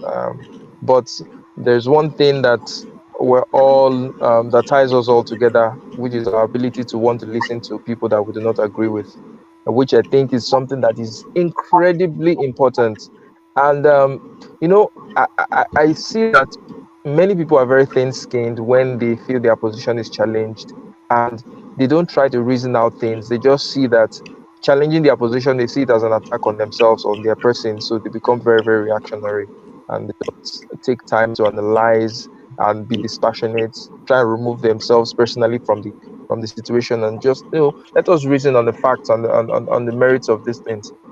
And I've noticed it with some white people, because when you bring up a certain conversation, it's like they're responding with canned answers, with preconceived answers. They might not be even be addressing the question you're asking. I mean, you're asking a question about this, but they're answering something else, because they have been primed to react in that manner. They have been primed to just give off that defensive mode. So even if in a way it might come off as, if I wasn't someone who was ready to sift through maybe the person's intent, I might say, oh, this person is just a white supremacist, or this person is this. But I understand where they're coming from. They're just trying to defend their position, and they're doing it from a very emotional perspective. So I think it is incredibly important that going forward, that people should have conversations with people you disagree with. It's even much more fun that way. If everybody's just agreeing with themselves, the conversation will be boring, and there will be no stimulation. But when you challenge your ideas against people that you don't agree with, it becomes sharper, and it becomes more interesting. That's what I think. I totally agree, Charles. I know that I become stupid if everybody agrees with me. If I have people challenging me, people disagreeing with me, it really helps me to become sharper. But I also sometimes will change my mind too. So it's not just a matter of Yeah, becoming better at defending an argument. I don't want to just defend an argument. I want to know the truth, if the truth can be told. exactly. So I want to be challenged. Yeah. Which is, in my younger days, I used to be very different from this. I used to always want to debate, and I used to always want to win. But now I don't want to win. I actually want to find what the truth is. So that's why I wouldn't be I wouldn't be afraid debating anybody, because what's the worst that can happen? The worst that can happen is that I would learn something from you. You get. So I wouldn't be coming into the debates with the mindset of wanting to win. I will be coming in with the mindset of wanting to understand. So I have my positions, you have your positions. Let's reason it out. If my position makes more sense, there's a possibility I'll be able to convince you to change your mind. And if Well, isn't, your position makes more sense, there's a possibility you'll be able to change my mind. So that's the worst that can happen. isn't that kind of what wisdom is, though? You know, changing your ways to become more willing to understand the world around you than claiming some right of knowledge that nobody else has. I mean, that's kind of a mark of wisdom, which I think the majority of us in especially the Discord, many of the guests that you've had on, Charles, they seem to have that same common factor between them. And on top of that, when we have these kind of discussions and we're disagreeing about things, there's no cost to us, right? We can have these conversations and we could be screaming. Again, no cost to us, because you can't punch me in the face or nothing. What are you going to do? Like, kick me out of the Discord? Okay, whatever. You know, there's no loss, right? Yeah. And equally so, when we have these kind of positive conversations where we're disagreeing, when you see that there's no benefit other than the benefit of learning, there's no negative cost associated here. I think that actually influences people to really kind of rethink their positions and rethink the way that they talk to others, so that they in turn can go out and have these kind of conversations. I think we do ourselves a disservice when we look at the conversations that we have and not understand the implications, the very far-reaching implications that has on society in general, not even here in America, but in Nigeria as well, and anywhere else that is listening to us. Like, these are the kind of conversations that shape a new society that is more willing to understand and even possibly change than it did before. But there's one thing that that keeps stomping me about people. People have this very strong tendency to balkanize. They want to belong to a group, they want to belong to an ideology, and they want to defend it with their life. And that is why at times contentious conversations generate more traffic, because people are interested in, okay, how does this person destroy this other person, or how does this person sort of dismantle this other person. And many people are not interested in just having a civil conversation where people just share ideas and rub minds. So that's a big problem, even in my country, because one of the big problems in my country is actually tribalism. So when you see, if you just look at a Facebook post, you can almost predict what the person is going to say by looking at their names and looking at where they're from. For example, if there's a post about the president, most people up north are going to, or most comments from people up north, even though they are changing now, is going to be favorable to the president, while most comments from people down south is going to be critical of the president. And you could almost predict with almost a 90% accuracy that this is what is going to happen. And both sides they're not even looking at the facts. They're just reacting on, how do I feel about this? How do I feel about this person? He isn't from my area, he's from my area, and this is the way we should see it, and that's the way it should be. Charles, I think Well, what you just described there is exactly what's happened with the Democratic and Republican Party. They're like two tribes, or you could say two sports teams, that are so invested in that identity that they're not willing a lot of times to think about the other side, or to even engage the other side anymore, and that's the problem. You know, interesting that you say that, and I actually think the center left and the center right, because I listen to a lot of those podcasts too. Um, if there's good news, I think the center, left and right, they tend to get along. I'm Yeah, thinking sure. of people like Charlie Sykes.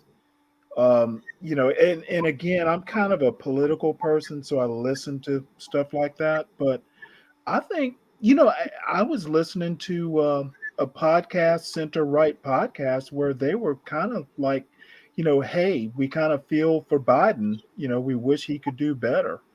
So there is a glimmer of hope. And the thing that really interests me is, I tend to be center left. I'm just surprised more people aren't kind of in the center. I've never understood why people go too far to the left or too far to the right. I So agree with you. I think there's hope in the center, but there's that argument that if you can't agree one way or the other, I forget how that ends, but I think that kind of like what you guys were saying, weigh everything. Never assume that everything you think is gospel truth. It's got to be tested. Absolutely. And the funny thing is that I can agree with almost anybody up to a certain point. Let's take presidential campaigns, for example. I honestly, I look at both of them. I look at their histories. I gauge which side I'm leaning more towards, perhaps, especially if there's not a really good third party representative. But I'll tell you what, I will vote with my gun rights every single time. I know that sounds crazy, but it's the truth. Steve And I think loves that's his underestimated. guns. I do love my guns, man. You can vote your way Well, into communism, but you got to shoot your way out. yeah, but see, I grew up in South Georgia, so hell, I've shot a deer, I've shot quail, but other than that sort of stuff, and I agree with the self protection part, but I've never understood why you need an AR-15 in your home. There's only one purpose for that type of weapon. Well, there's Do, multiple purposes, but Well, name me another besides killing people. well, I mean, the function of a gun is to kill. And if I get robbed by a group of 7 individuals, I don't want to be stuck with a 6-shooter. Well, therein lies the problem. I think the purpose of a gun, outside of a shooting war, is to hunt game, to feed the family. Yeah, that's not what most Second Amendment advocates think, and And I'm one of those hence, people. I'll admit it. Speaking of guns, I'm fine with gun rights. To defend your home and even to defend yourself. But I think when you have a public demonstration, like in what's the name of that city um, uh, where Rittenhouse, what was that city? Where Blake was? Kenosha. Yeah, Kenosha. I don't think guns should be allowed at a public protest. For self-defense, yes, but for a public protest, I think people should leave the guns at home.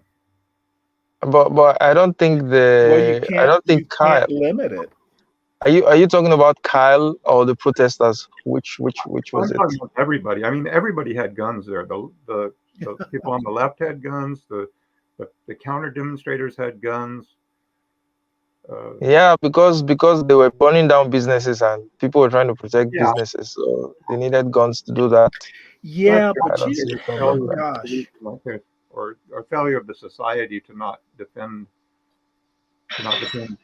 the peace. And why would a property owner hire a 17-year-old to defend his Oh, property? Stanley. No, no, okay. Let's concede that that was a 17-year-olds wrong aren't move. famous for their wisdom. Let's concede that that was a wrong move, hiring a Yeah. 17-year-old kid. But is it a wrong move to have hired someone to protect your property against possible arsonists? Well, Charles, you and No. I kind of had this conversation. My father's a retired policeman, and I know back in the day there are plenty of people who carry badges who work part time to do just what that property owner should have done. If you're going to hire somebody to protect your property, hire a security guard or an off duty cop or something. There are options. Well, they were all busy in the riots and the protests. You But know, what's the point of I don't accept what's the that point of being sorry, Steve? Sorry for cutting you off. I apologize. Well, what's the point of having a Second Amendment right if people can't use it when it is necessary? I mean, well, you're not going to find defending an argument property. from me. Yeah, defending property is part of Well, the part of the reasons argument why the is, Second was it Amendment right exists in necessary? the first place. Yeah, it Well, was. what I would like to disagree. say though is that there, even being an avid Second Amendment advocate such as myself, I still believe that there needs to be Second Amendment advocates need to start being open and available to an honest dialogue when dealing with gun violence in our country. There's a significant problem, and they're just ignoring it, and I find that grossly negligent. Well, I don't recall, but what was the property damage from that night in Kenosha? Was there major property damage Yeah, Massive property damage. in Kenosha, Wisconsin? Oh yes, What were the cops doing? that is that's the root of the problem. I I think wasn't there. if the city Well, wasn't prepared, apparently Kyle Rittenhouse was. Apparently the cops were busy congratulating him, and he had to do their job. I don't Why think aren't we the know all cops the information protecting on that. property? yeah, I want to concede the point that Charles brought up, and that actually all of you guys brought up. That I think what I said is kind of an ideal thing and doesn't really match the reality because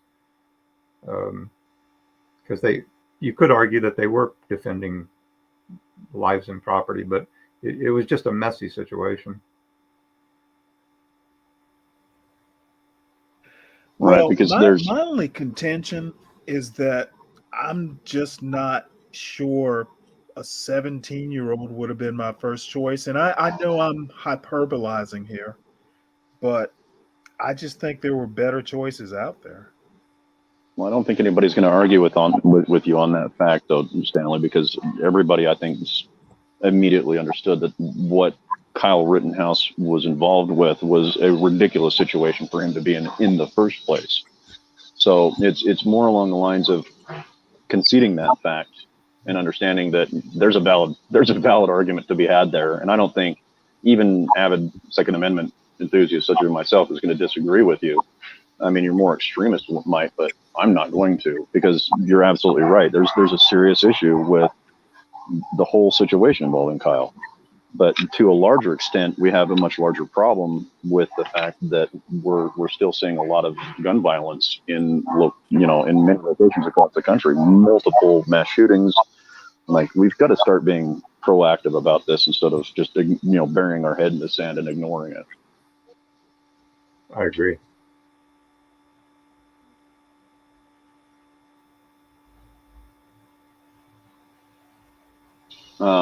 One real quick thing, though, that I wanted to bring up is that there is, you have, as an American citizen, the right to defend person, property, and life, liberty, and property. And so maybe that's where the conversation needs to center around when we start talking about, situations where gun legislation can be a topic of conversation, I guess you would say. Yeah, I grew up around guns. I grew up in Oregon originally, and so I grew up around guns. I was shooting. In fact, I had a gun safety certificate when I was like 10 years old. So that's how young I was when I was shooting. So I'm not uncomfortable around guns at all. But I realize there's a serious problem in our society, and I don't think it's gun control. I think it's people control, basically. Right. Well, the concern is that this quote unquote toxic gun culture that we have in the U.S. That does not exist. When you look at how many guns we had throughout time, every family had a gun, and now you've got entire states where guns are basically functionally banned, but yet you still have a huge amount of gun violence. I mean, people like to use Chicago all the time, but you can take any place where guns are banned, and you're going to see a lot of gun violence. It's just consistent across the board. So it's clear that guns are not the problem, and it's clear that gun culture itself is not the problem. The problem is, and I think this speaks to a larger issue, is the tribalism between people feeling the need to shoot other people out of a sense of like whatever sense of protection of I don't know. I don't want to go down that pipe hole, but whatever reason they're shooting people in these mass shootings, especially racially driven ones, like the church shooting and whatnot. Like there's a fundamental failure of how we view human life that wasn't the case before that. Yeah, I live in San Francisco Bay Area, and we have very strict gun control. We don't have concealed carry here. It's almost impossible to get a concealed carry permit, and we have very high gun violence here. That's why I carry my gun everywhere, including places I'm not supposed to, except for by federal law.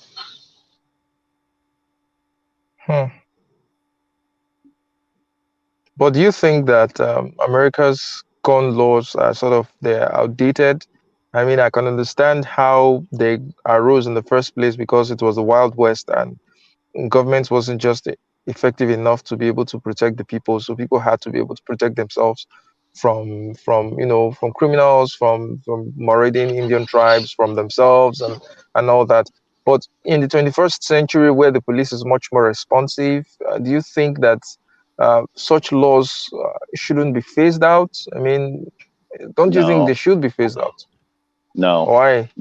I think the issue that really needs to be discussed is the fact that, how would you put it? The gun laws that we have, we don't need any more gun laws, with the exception of understanding that more laws on top of more laws doesn't do any good. You actually have to figure out why you're making the law in the first place. So really, we have to address the mental health issue in the United States before we start addressing gun issues, because one's going to precede the other. And when you have a very mentally unhealthy populace, these things are the symptoms that you see of that. And in whatever way, the majority of these are, young white boys, for lack of a better terminology, especially the ones that you see in these really horrific shootings, school shootings and church shootings and many other places. What you look at is you see men who are disenfranchised, they're hurting, they're angry, they're upset, they're frustrated by a world that doesn't understand them. And when you add that with the ability to procure, legal or illegal weapons, the result's going to be the same. People are going to die. And so really the no matter which way you cut it, the main cure is we need to address mental health in the United States in a more responsible way, because it's actually really atrocious, especially for men. But everybody who knows me knows now that. I have a problem with that because I've seen this thing multiple times. Whenever there's a shooting that involves a white teenager, the default is always mental health issues. If there's a shooting that's involved maybe someone from a Muslim background, and the narrative by the media would just be, oh, it's a terrorist, possibly terrorist linked, you understand? And no one is talking about the shootings that go on in Black communities every day, and no one is saying these are mental health issues as well. So why is the white shootings always painted as sort of a mental health issue? Because it beats my imagination, and in my country we would ask this question now, no one Chris, but is right. So I don't know. Can you address that in a second?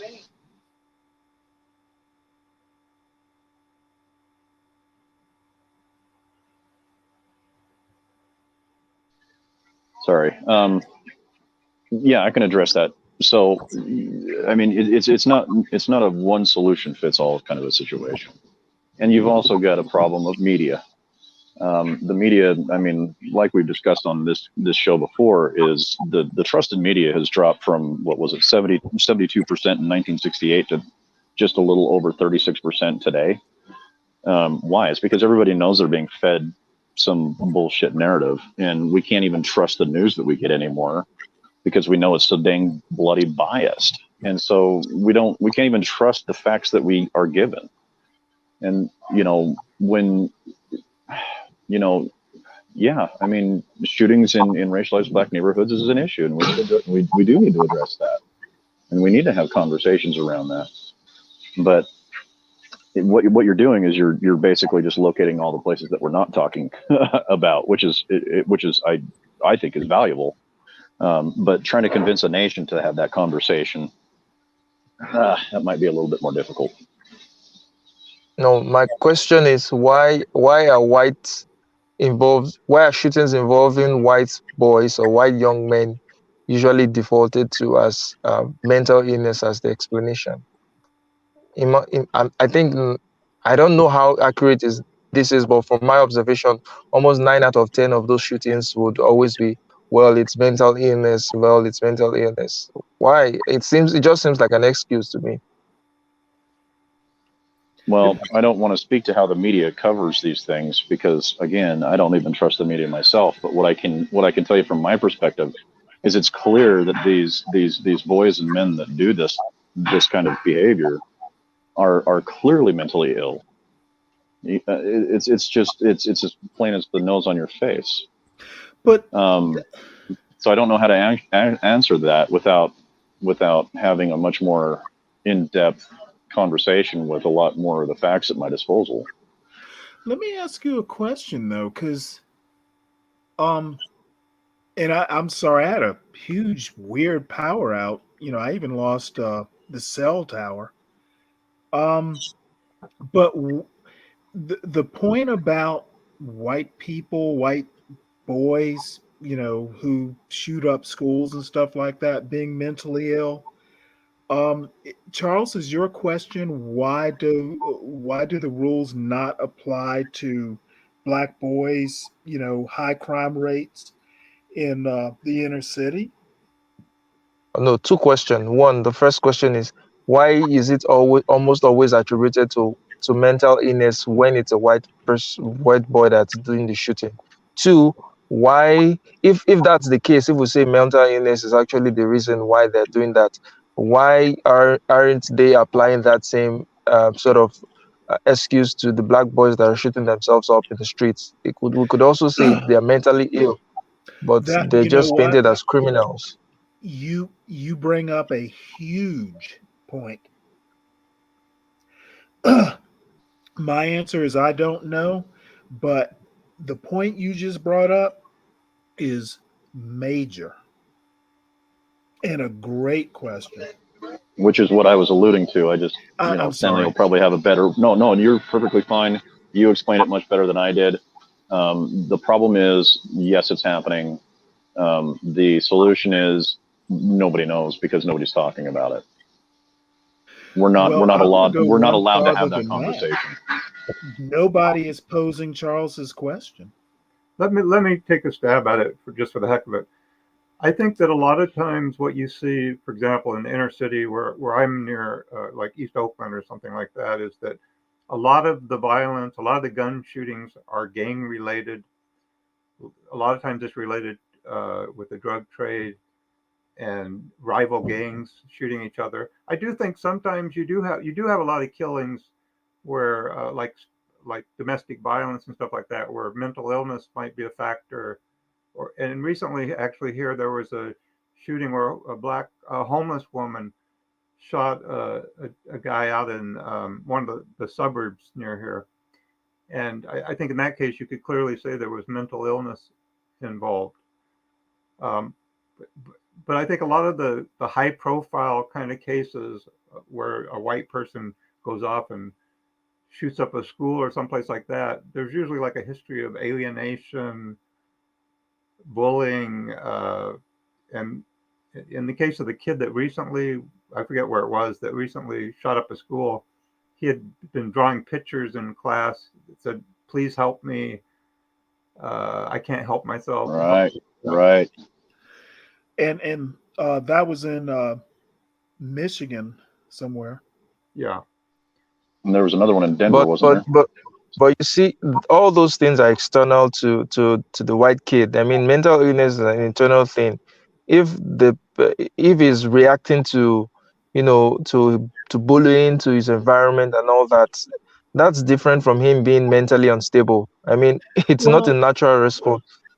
I don't know. I don't know if I can understand how someone who feels powerless, who feels bullied and all that might want to act out a revenge, but I don't understand how that is related to mental illness. So I'm just let trying me to find the connection between those two. let me ask you a question, and it's Because not so clearly there's much. motive.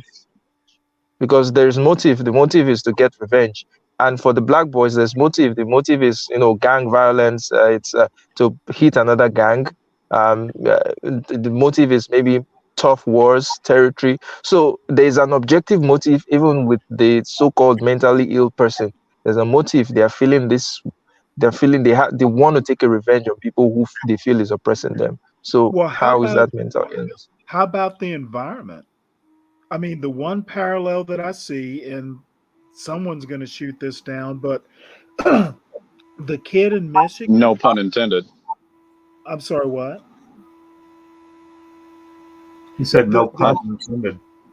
Yeah, I the said no kid pun in intended. Michigan was raised in an environment that was less than ideal, apparently.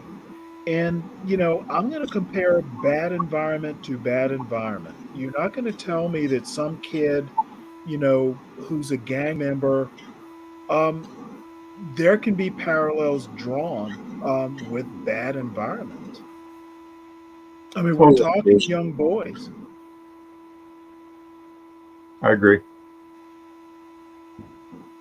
So, I mean, it may not be necessarily mental illness, and somebody's going to chuckle at this. How about just bad home training? Now, I know that sounds old fashioned, but I see that parallel, and I'm not going to put, my flag in the, I'm not going to draw a line in the sand. I could be wrong. I'm not a sociologist, but I see bad environment is kind of um, a commonality. I think you clearly have a good point. I think you're making a good point, Stanley. That certainly has some truth to it.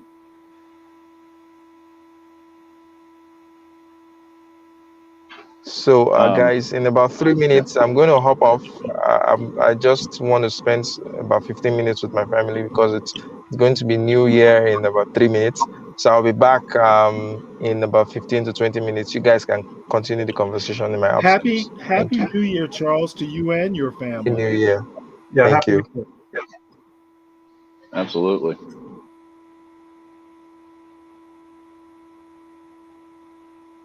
Well, Steve, you're the podcaster. Take the lead. Well, we've As made a it matter of fact, to. when is your premiere? Um, you know, don't put me on the spot like that, buddy. Sorry. I'm just kidding. I'm just kidding. No, there's been some situations recently that have kind of pulled me away from that project, but I plan on getting back to it here around sometime in January. Yeah, I think when I look back at this whole year, I look at things that it seems like at the first of the year was threatening to kind of the feeling is an overwhelm, like an overall feeling that the fabric of society was falling apart. And now towards the end of the year, it doesn't seem the same. It seems like in a weird way that nobody can explain, people are starting to come together in very interesting ways. And so I just kind of wanted to ask you guys what you thought about your opinions about that and see if it aligns with your perspectives. I agree with that to some extent. When things start going bad or things start getting crazy or things just seem crazy, at some point, it seems like you have to get to a low point and start heading back up. And I just hope that we're getting at that point where things are beginning to change. And by change, I mean to where people start becoming less tribal, less partisan, and start connecting with each other more. To find a way to find something positive in life, because we can't just have nothing but negativity and hate for each other. I mean, we've got to find something that brings us all together, I hope. Yeah. Anybody else? Oh, we got Chloe in the house. I'm kind of neutral on that question. I don't see it getting worse, but I don't see an active effort in, you know, a collect. I don't see a collective effort to make things better. I did mention, center right and center left kind of, close to the same page, but I don't see a groundswell.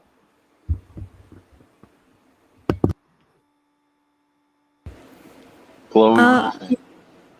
So I guess in terms of that, I guess I am well, it's not even like I've become disillusioned with like collective efforts, but I think that people, this is honestly what I was hoping with at the beginning of 2020, like with the lockdowns and all that kind of stuff, which at least the initial ones, right, where everyone was kind of thought that it was a reasonable thing and that you have to stay home for like 2 weeks, and hopefully I thought that time would be a time when people would be able to reflect, right? And some people did, but that kind of definitely went south, and people kind of spiraled into certain spaces, certain headspaces, and kind of split and got even more divisive. And I kind of think that I think that the more that people kind of live online, I think it definitely will get worse, right? Because you can create your own reality. You can see the news sources that confirm your own reality, and you cannot, know what's actually happening outside your doorstep. You can believe that all of this horrible stuff is happening or all of these great things are happening. You just have to look where you want to look, but you're not going to look outside. You're not actually look in the reality. And I kind of hope that people just kind of, I don't know, like go outside, touch grass, like I know that's kind of, Well, no, I a mean, meme I at think this you've got a point. point. I think you've got a point, because I think what we saw the last 2 years, specifically this year, is, this what we can see, what we can imagine life would be like if we were to live solely online, right? You get lonely, you get angry, you get disassociated. And I think the pandemic definitely did not help with the events over the last 2 years. It was a very frustrating time for people. So I think you're actually onto something there. Wow. Yeah. And I think that I guess it just kind of, I don't know, like for that period of time, I felt like, oh, well, now it's acceptable to become a hermit, honestly, right? I think so many people have, or like kind of still becoming hermits, even if now like we're kind of reopened, but now we all have open symbols as to what tribe we're associated with. I mean, like during 2020, it was the mask. Who wore the mask? You knew who they were. You felt like you knew who they were. The flip side of that is so many people, and I'm going to go back to, kids in school. There was so much time for parents to be with their kids.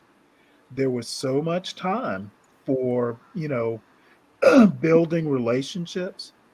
Now, I'm, you know, not, I don't live by myself, haven't for a while, but there was also the flip side of that coin. And I didn't see a whole lot of, parents really bonding with their kids and going out and touching grass. Well, also to your point, like I saw so many articles kind of complaining about the fact of like, okay, women are hit so hard by the pandemic because they can't focus on work, they're focusing on their kids.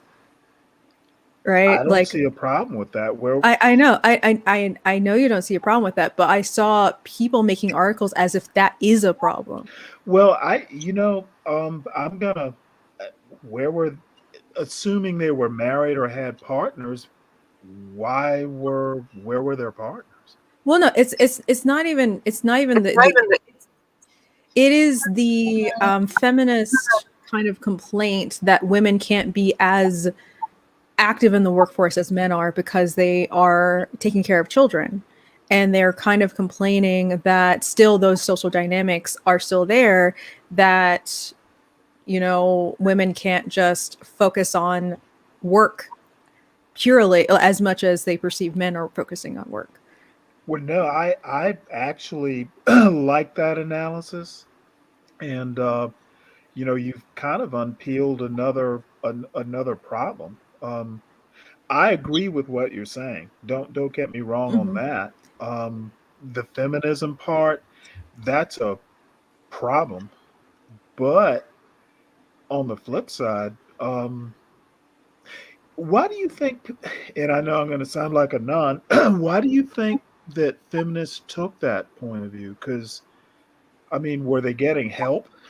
I'd like to answer that if I can. Go ahead. Because I claim to be a men's rights activist, and you need to be a feminist to do that.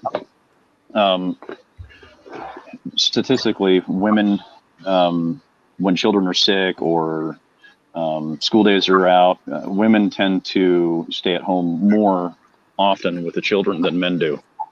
And so what you saw was this weight of responsibility being rested solely on the female population. And so it very well could be, and I can actually understand the argument for this, is it put a lot of stress on particularly mothers. I mean, the whole situation was a mess because everybody was stressed out, like everybody. But I mean, it did put a big burden on mothers specifically to educate their kids at home while they weren't in school. I mean, there's a lot to argue there. Here's my point. Where were the men? They're probably so let's say mostly working, because men usually work manufacturing jobs, and there were still manufacturing jobs still functioning. But when you work in an office and you can work from home, much like many of the positions that women strive for, you're going to have men at work gone and women at home more often. So the burden really did lay with women a lot more. And the thing is also, one thing that enables women to work is their kids go to school. Right. And so when they're working and they're sitting at their dinner table in a meeting, and then their kid is, I don't know, painting on the walls or something like that, and their boss is talking to them, they're now conflicted in a way that they hadn't ever been conflicted before when they took that job. Well, I'm out of my depth. I'll admit that. I've had a lot of my experience wasn't specifically that, because I'm a single parent, but back in the day, I'll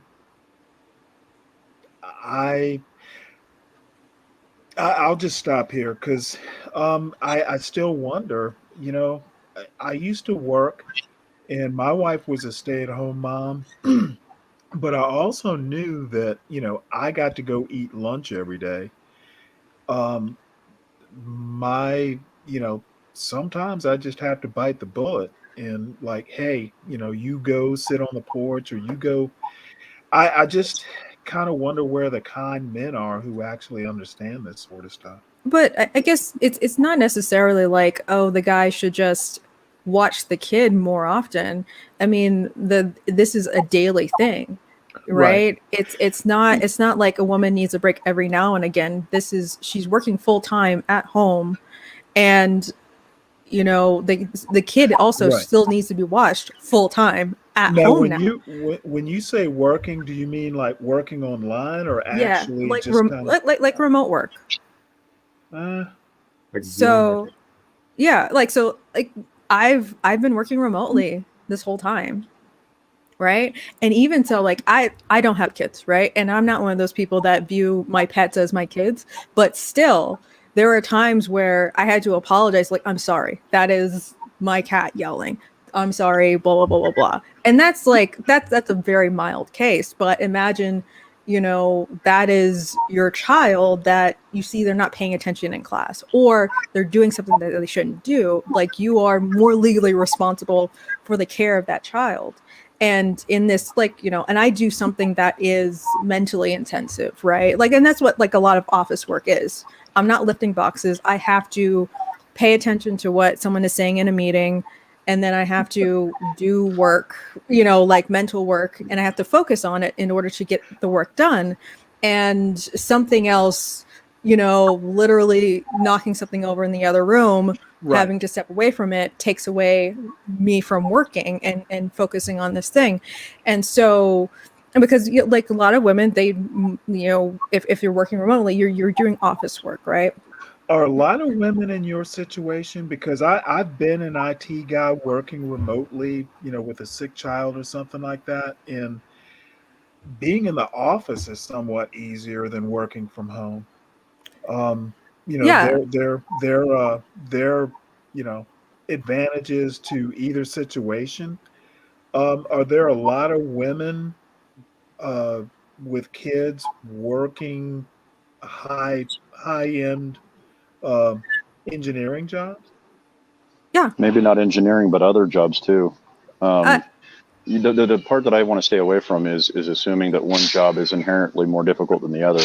I come from a position where I'm going to assume that they're both equally stressful in whichever ways they are. Well, it's I'm not even talking about high-end engineering jobs. There's actually a person who's on YouTube, you know, who she does like productivity stuff, right? And she's part of the business unit of Adobe, right? And she's talking about like how she's burnt out. Like a lot of people are talking about being burnt out because when you're doing remote work, you're more available. The moment you get an email, they expect you to be responsive. The moment that you're like, hey, can you hop on this call?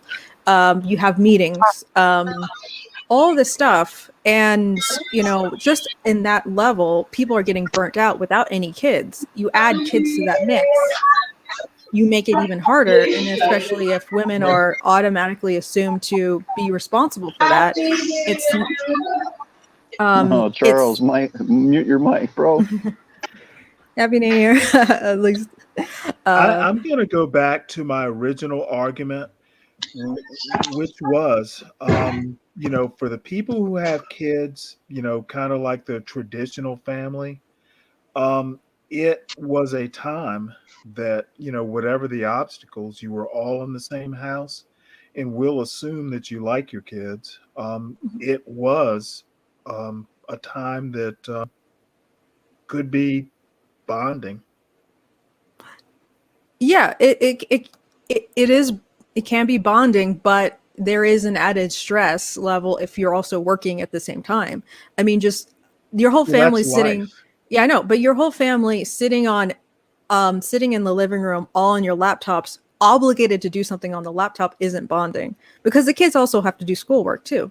I don't think that's the normal Uh, pandemic experience. Define what you mean by normal. I mean, most people don't get to work from home. So you're talking about people who have to. I'm talking about people who are kind of normal and don't have the opportunity to work from home. So how would they bond more if they're not all in the same house at the same time? My question is, do the majority of people work from home in America? I'm not talking about I'm not necessarily talking about the majority of people, but I mean, but if we're talking about specifically the pandemic, right? And we're not talking about people, let's say the people don't work remotely. No one in the house works remotely, but the kids, actually, the schools has been shut down, so they have to go to school remotely. So the kids are at home, right? And let's say the mother's a stay-at-home mom and the dad still goes out to work. They're not going to have a significant more time bonding because their dynamic is still the same, except for the mother is watching the kid go to school. That's a normal experience. So, well, you know, hold on here, because there's something that needs to be noted here, is that the psychological impact of constantly being stuck in your home because you're working or you're raising your children or you're doing their schoolwork, or even if you're trying to bond, you're going to get burned out. You're going to get frustrated at some point in time. It's just human. And whether it happened in the past or it happens now, the context here is that while the guy gets to go out, he gets out of the house, he goes to work, he hangs out with his friends, talks with them, jokes around with them, comes home, but the wife is so frustrated because she's burnt out. She I mean, can't. maybe Yeah. not wife, but they're just the Well, partner. yeah, Whoever so- their partner is, they're going to be burnt out. There's just no way around it. Yeah. So okay. Yeah. So you take that scenario, right? Right. So the man, he goes out to work, and the mother has to stay home with the kid, who's now the kid is in the house the whole time, right? And they're on their laptop going to school, right? And so even in terms of remote schoolwork, making sure that your kid is still on their schoolwork is actually also turns out to be pretty frustrating because now the parents are more aware of what their kids are doing at school. Like most of the time, I remember when I went to school, like my parents asked me like, oh, so how was school? Right. And you just kind of have like a non-committal answer. Now your parents are also like mothers at home, possibly doing the regular housework and everything like that, but also overhearing or watching over the shoulder of their kid doing their schoolwork or listening to the lessons too. So that's another mental thing that takes up mental headspace. Well, and I have no idea how to do Common Core curriculum stuff. Like their math, I have no idea. I agree that that's a normal experience. So what do you think is a normal experience? The kid goes to school, the mother stays home, the dad goes to work, and they should bond more? Well, you don't agree with that scenario? I'm not. Are you saying that is the normal experience during the pandemic? I'm saying it's not a small percentage of people who are in that situation. What situation are you talking about? A family at home bonding, and the reason that's not what I was talking about. I wasn't talking about a whole family at home bonding. I wasn't saying that was normal. So you're talking about specific situations. Yeah. Okay, well, my argument was more kind of like a big, broad, general thing that just like, single people are home, hermits, that sort of thing.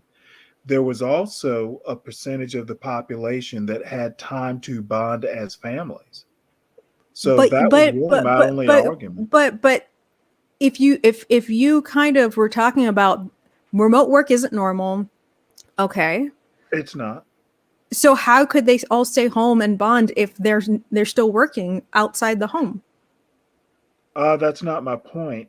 I know, but how could they bond if their life doesn't really change except for PPE?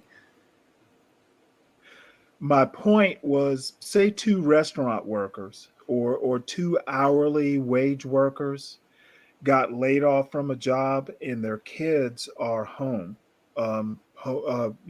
working remotely for school. It was a time for both parents to be involved with their kids and with their homework, that sort of stuff. And my contention is that I won't use the word normal or a majority, but it wasn't an insignificant portion of the population. Okay, so for that instance, you have people who just it's now. Not an instance. But I'm not saying instance in terms of this is only one small family. I'm saying you're talking about just a specific scenario. Like I was talking about those other specific scenarios, right? Right. Like I was detailing, a single income household with a stay-at-home mom, or I was detailing people who had remote work and kids who were working from home, doing schoolwork from home remotely. And now you're talking about 2 people get laid off and their kids are doing schoolwork remotely. And my contention is that's a significant portion of the population. Okay. So let's say that's 100% of the population. I don't care about the percentages right now.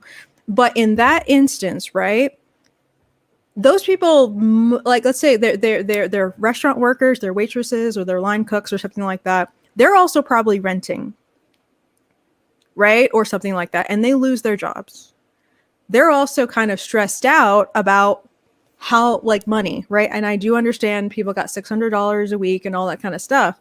But also during the pandemic, people started working for Instacart, DoorDash, Uber Eats in order to bring in more income into the household. So even in that instance, it doesn't necessarily mean that they all just felt all hunky-dory and just stayed at home. A lot of them were stressed out about their livelihoods.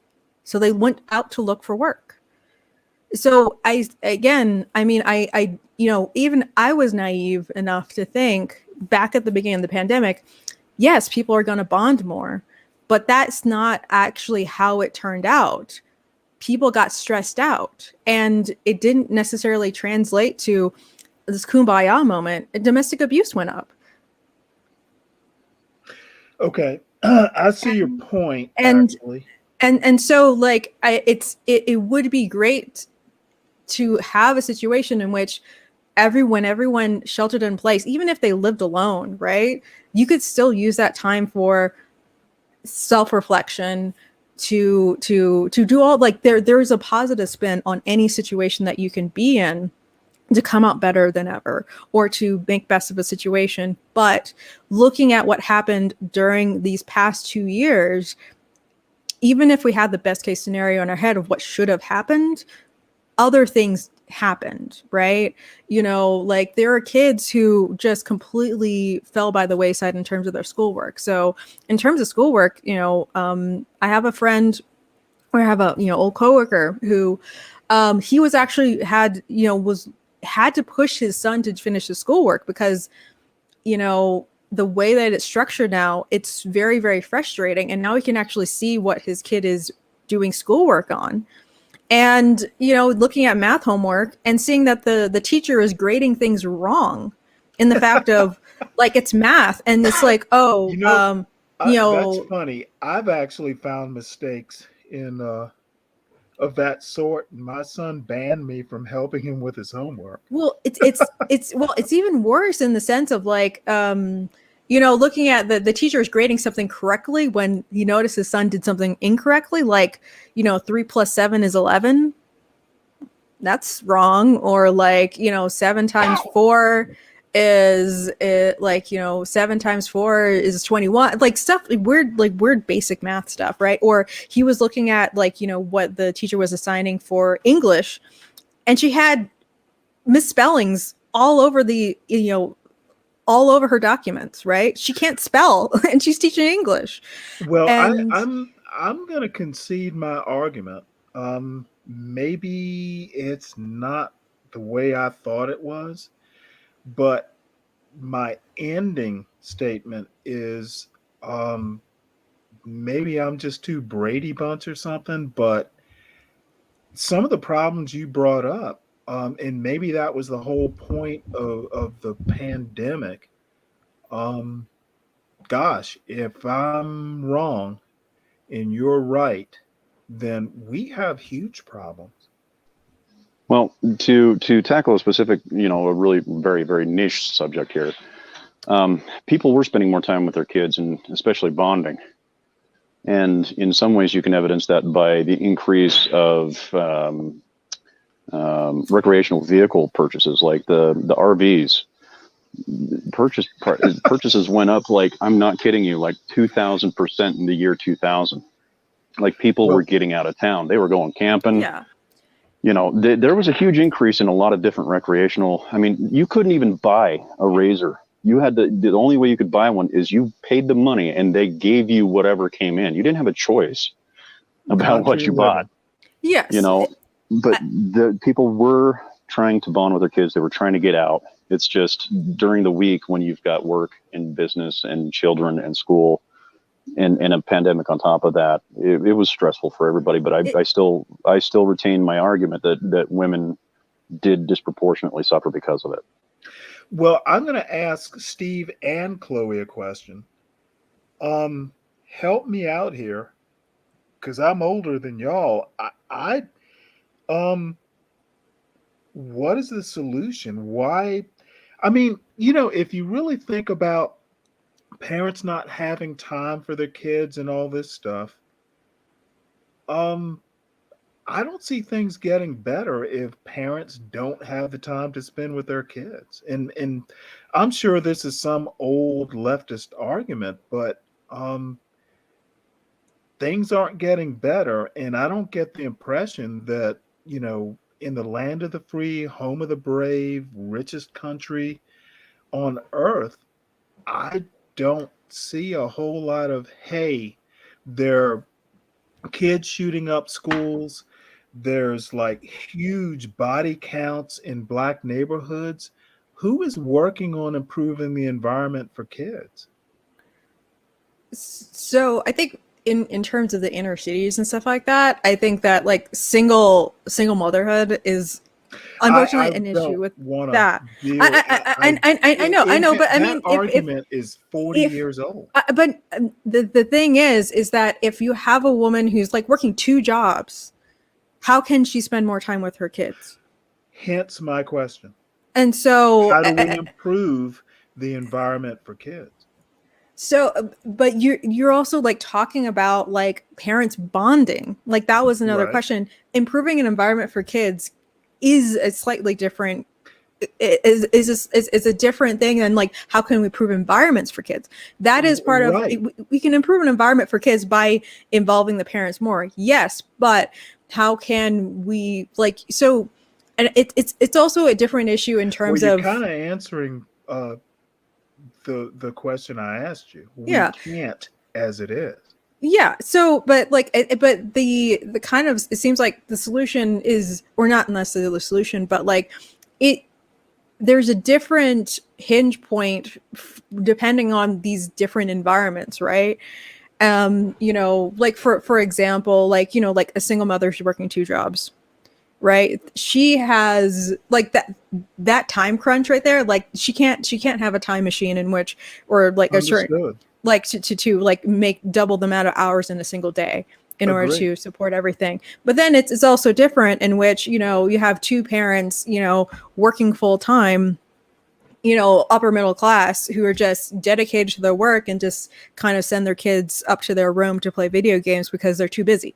Who, oddly enough, based on, some evidence out there, probably not a lot, how is that a better parenting situation than a single mother in the hood? It's not. The only benefit is that, like at least you got video games. Well, like I guess probably a safer like if they send their kid out to go to the park, they're probably not going to get shot, right? Well, I think what Stanley's trying to ask here goes to. Right. If I can interject here for a second, what I think Stanley is alluding to is we went through this huge learning experience, but did we actually learn anything?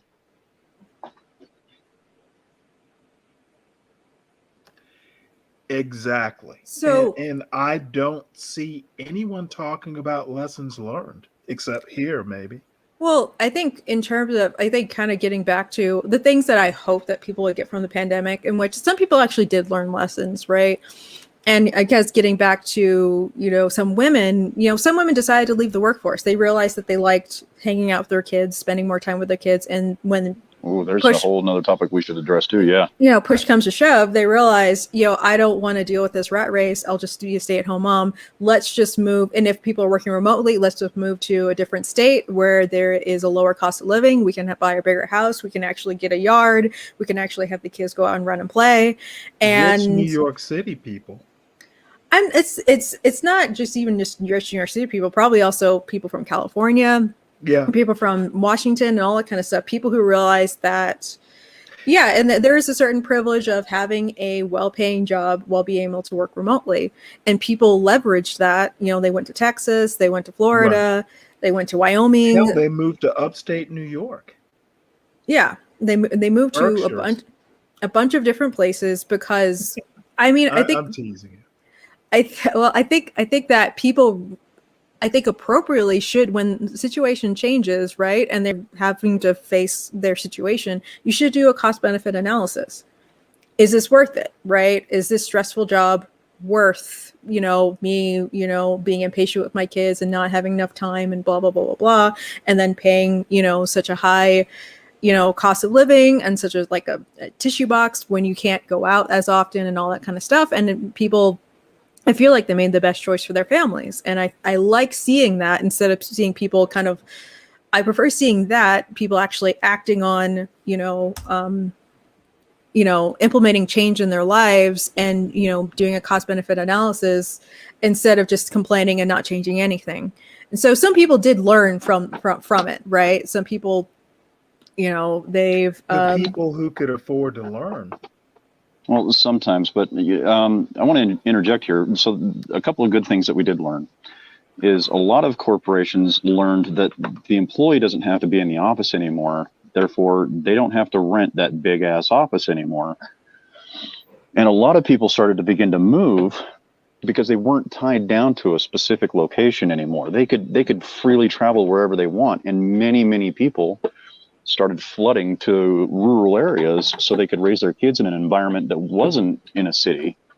And you're right, a certain portion of that is based on people who could afford to do that. But there's many people out there, and there were a couple of studies done in 2021 that polled families and asked them, have you had better interactions with your children during the pandemic?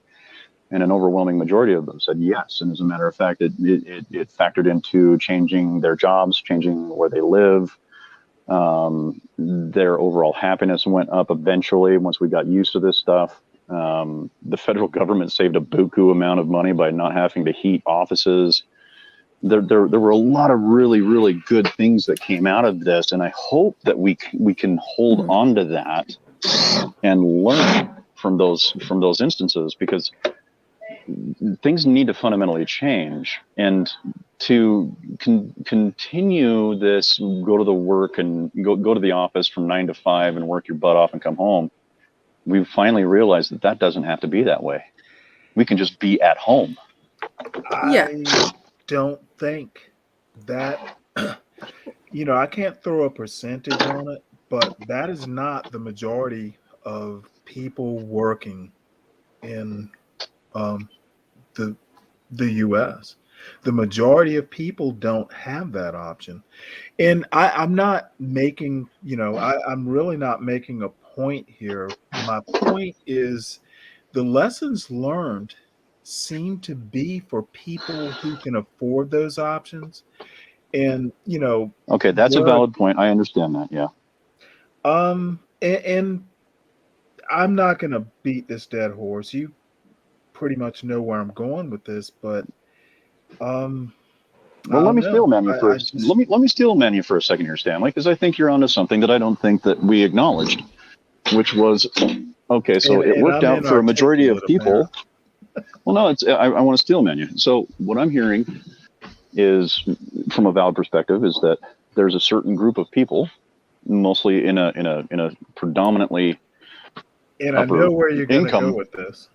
And there's people that have the capacity to move, which leaves those who can't afford it to deal with the consequences. And that, in fact, can create situations within poorer communities because they can't just up and move. So what are they supposed to do? Their lives haven't improved. I wouldn't even call them poor. They're surviving. Well, call it what you want, but the fact is, and the fact remains, they weren't able to move. So it's only people who make, let's say, above $40,000 to $50,000 a year, combined 100,000, that were able to actually take advantage of that, which leaves anybody like below that out of luck.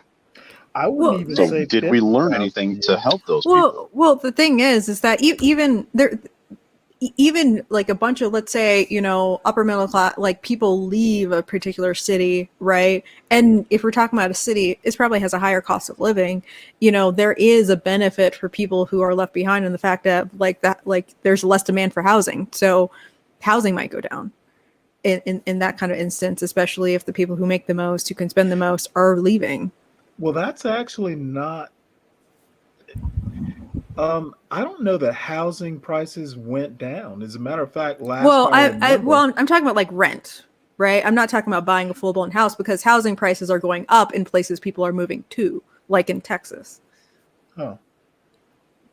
but they're building them like crazy. I was just in Texas, and there's just like places everywhere of like. But then they because they know that there are a bunch of ranges in housing prices, right? I was seeing of like, oh, it's starting in the lower 2,000, like 200,000, all the way up to like mid 600, like like 600, right? But like I would seeing those types of new constructions happening all over the place, and so they have a wide range of housing options for people of different incomes at the very least, instead of in some other places. But then also during the pandemic as well as like it's I think that for restaurant workers, and so I know it's like the one guy who I already previously talked about, when him looking over his kids' homework. Right before this last job, he was working in the restaurant industry, and now he's saying that like they, aside from people saying we need to raise the minimum wage, all of these restaurants are basically kind of already doubling their wages because they need people so bad, right? Because they have to. Yeah, they have to. I mean, it's pure market forces, market demand. These restaurant workers, and having an experienced restaurant worker is desirable, and therefore they have, it's a seller's market at this point, right? So they can now demand more pay in order to for these businesses to use their expertise, and it looks like they're getting paid quite well. Hey, Steve. Yeah. Go back to what you were saying, because actually, you're going to steel man me into a position. No. I'm not steel manning you into a position. No. I'm steel manning you to. It's not a bad thing. I'm trying to make sure that I'm getting your argument correct. And so, what I think what you're saying is, if we did learn something, did it help everybody or just specific people within a specific income bracket? What about the poor people or less fortunate, I should say? And on top of that, I don't think we did learn enough, but yet we're not done with this yet. We have no idea what the outcomes of the situation that we're in right now are going to produce, because we've got, I don't know about most states, but what I've been reading is that the housing market, including rent, has gone up like an insane amount. Right. There's people paying for a 2-bedroom apartment here right now in Utah that are paying $1,400 a month for a 2-bedroom apartment. That's an absolute trash house. And my mortgage on my house, which is a fairly decent sized house at 2,700 feet, I'm paying $1,200. Yeah. The gap between the gap between home ownership, like the lowest middle class income and the highest, we'll say blue collar income, I should say, the lowly worker, is massive. There's no houses available for them. They have to rent. There's just no houses under, let's say, $300,000 where I live, which is a lot of money for the cost for the money that they're making. And so there's significant issues that we're not even addressing yet. And quite frankly, I'm not sure we're through it to the point where we can look back at the data and say, okay, how can we improve it? So part of me almost wants to say that, you've got a valid point, Stanley, but I don't know if we can answer it yet, because I don't think we have the data and the experience to be able to interpret it properly yet. And I'm going to push back just a tad. Do we have the will or the talent? I don't know. Maybe I just think it's all going to be pushed under the rug. I mean, we've gone through, let's just go. Well, I think that's a valid fear. I'm sorry. I think it's a valid fear. I mean, I'm afraid of it too. I think it's a good point. I honestly don't think there's a collective will to solve problems anymore. Well, I think that the thing is about a collective. I think Thomas Sowell said that there was one quote by Thomas Sowell that says that there are no solutions, only trade-offs. So what are we going to trade off for one position, at least to get get a reasonable solution. So if we're looking at a total solution to problems, we might not be Well, able to find wait. it. When you We'll have say to sacrifice something for some other things to work. trade up, Trade off. oh, I'm sorry. Yeah, he said. So that's a good point. See, I don't Trade-offs. agree with that. Well, I mean, like even when you said it, right, Stanley? So you said, what are we willing to do for a solution? And it implies that we have to do something. We have to invest in some energy. We have to give something up. We have to pay more money or something. We have to do something. It's not just going to be a solution that's just going to be handed out and it's just going to fix the problem. And no one's lives are going to be different if they don't want their lives to be different. Well, here's my point, and this is one you'll shred like barbecue. Let's have a Jeff Bezos that's only worth half as much as he is. When we're talking trade-offs, if you gave me $1 billion, I'd be perfectly fine. There are trade-offs that can be made and not hurt anyone. And I'm not going to make some huge Marxist argument. Jeff Bezos earned his money as far as I'm concerned, but there's some obvious things we could be doing. Like what? Reforming the tax code for one. Yes. Yeah. Closing some loopholes. How about getting rid of the sugar subsidies? I hate them. Hey, You know that's a good what? point. You're not going to hurt my feelings. I mean, yeah, there are a lot. Here's something I wanted to bring up real quick, guys, because I know that we're nearing the end of the podcast, but am I the only one that's concerned about the fact that we haven't hit a recession and we've been in a pandemic for 2 years? Oh, That scares the shit out of me. We are not in a national recession yet, and I'm scared to death it's going to happen.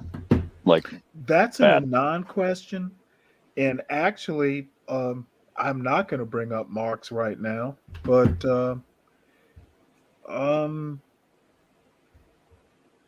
I don't have a good answer. I have some instincts.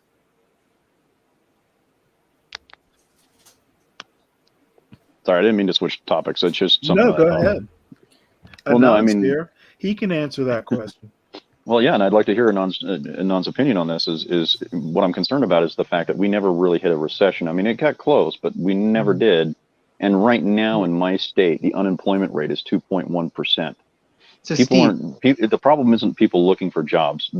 People are working them. We don't have the bodies to fill them. So Steve, this is a huge problem. For the last couple of months, I've been waiting for Wilf to open up because he wanted to interview some economists to discuss this, maybe Kotlikoff, but it's an enormous problem. In the entire world, you can look everywhere. The only two countries of maybe the 50 or 70 biggest, which have a spike in inflation and major shortages right now, the US and Turkey. Turkey has some other things going on, not relevant to this conversation. But the US has massive supply shortages. Inflation was 6.8%. This is the highest since the early 80s. This is the highest since 1981. Okay? Right. And right. It's not coming from rents. Just saying the thing you're mentioning the few places there are a couple places that are booming, which are having skyrocketing rents and housing prices. But overall, nationwide, they're actually they're not growing as fast as the cost of living. Right, so rents are only up 3% versus 6.8% inflation rate, and in general, housing prices aren't rising nationwide. But it's in flyover country, places like Mississippi, right, where prices are just stagnant, right? So, but those places are, so we have a geographic dispersion of this housing shortage. It's not a nationwide problem. Now, your question was, so here's another thing that the U.S. has, which is unique. No other country has it this severe. The U.S. has a massive shortage of high-end talent, right? This is something that has been discussed heavily on Andrew Yang's program, but it's just being discussed everywhere. The U.S. has a massive shortage of skilled workers in general, including like carpenters, skilled mechanics, everything, right? And I don't know about mechanics specifically, but certainly construction workers. Go ahead. Me, I'm a mechanic. Yeah. So I don't know if we have do we have a shortage of mechanics in your area? Oh yeah. Okay. It's nationwide. We're not able to fill bodies into the positions. I got it. So I just want we do have a major shortage of electricians that I know about. So it's a severe problem, and one of the reasons for this, there's two reasons. The U.S. has been addicted, like on crack, to getting high quality immigrants. The U.S. is no longer getting them, and it's completely obvious to everyone why. Because people in other countries have better options now than they do in the U.S. So they're not coming, and even the immigrants we are getting are much lower quality. The immigrants Well, we get now from let's rewind China just a and little bit India though. are Now, now the drags, huh? right? Let's rewind just a little bit. Yeah. The basic premise of my question is, how in the hell did we escape 2 years of a pandemic and riots and protests and not be in a recession? And Well, we printed a bunch if of we money. didn't, are we looking at one in the future? No, so the what I'm describing, so there's two sides of the economy, demand side and supply side. The demand side of the US economy is on fire. Well, Demand do is me a through favor. the Do roof. me a favor, real quick. Yeah. Just answer the question in the affirmative or negative, I'm and answering your question. then explain. I'm saying Then that explain. we have so what's happened right now is demand is much higher than supply in the US, right? Supply can't Understand keep that up. part. Right. Supply can't keep up. So we have enormous, but it's not just the short term. So you're talking about the macro problem. The macro problem is a smaller problem. The bigger problem is the medium term problem and the long term problem. The supply, there's no indication that it's going to get better, right? Because the US can no longer. So one of the reasons we're having these massive supply shortages is we can't attract high quality immigrants, and we don't have a pipeline because our K through 12 is deteriorating. Okay. Okay, Anon, I just want a yes or a no answer because I don't have time. I need to go home. So I just want to hear whether you believe we may or may not hit a recession. Well, so that Trump has appointed a print money guy at the Fed. So, but that can last a while. The thing is, I don't see the American people complaining about 6.8% inflation, right? So if the American people are willing to just live with this high inflation rate, then no, we may not have a recession. What will happen is inflation is just going to lower people's wages, and we're going to solve some of our, because we definitely have a lot of overpaid workers. We can solve that problem by just cutting real wages by inflation, and then we may not have a recession. But that's something the U.S. hasn't done since the early 80s, where we just use inflation to lower wages to avoid a recession. Do you follow what I'm saying? My question is, if people like you know these problems are coming, and it kind of goes back to an earlier question, we're getting lessons learned. Who's talking about them? And I'm going to say a pox on both their houses because neither party's looking at, to use your word, the macro problem. The macro problems are very severe. And I want to emphasize the U.S. is no longer getting the best immigrants. And I don't know. We have to, as a nation, have a Then we conversation. have How to can we do attract better what? immigrants? We Huh? have to train our own. How? We also What have to do that. We have to do both. Concur. We have to do both. In terms of training our own, that's a catastrophe. Harvard just announced to 20, I don't remember the exact year, to 2029, no more standardized tests for admission, right? Good. Huh? The SAT is not an IQ test. That's fine, but it's not just the SAT. It's all of them. It's not the ACT. It's all of them. It's a thing on Here's my principle. point. How is that going to hurt Harvard? The problem is other universities are following suit. So this is a generalized problem in the U.S. that's going on. There's a trace. All right, to the guys, I got to bottom go. inequality. It's been good talking to you guys. Have a happy New Year's. You too.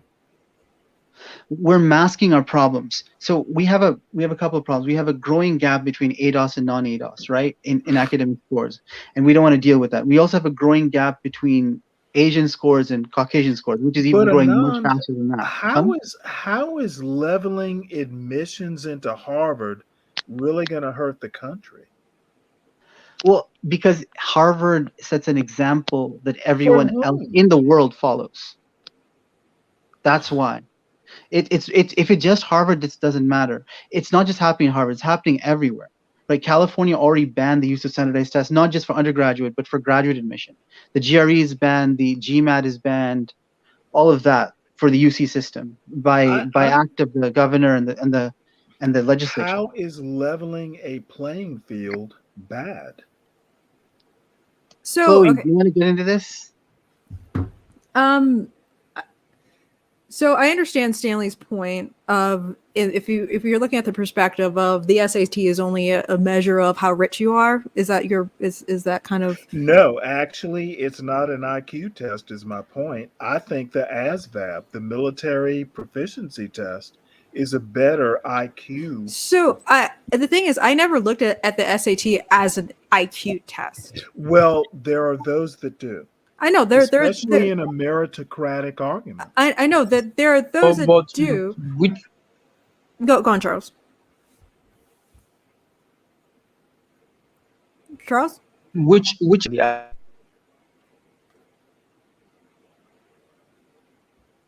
can't. There's something weird with your audio.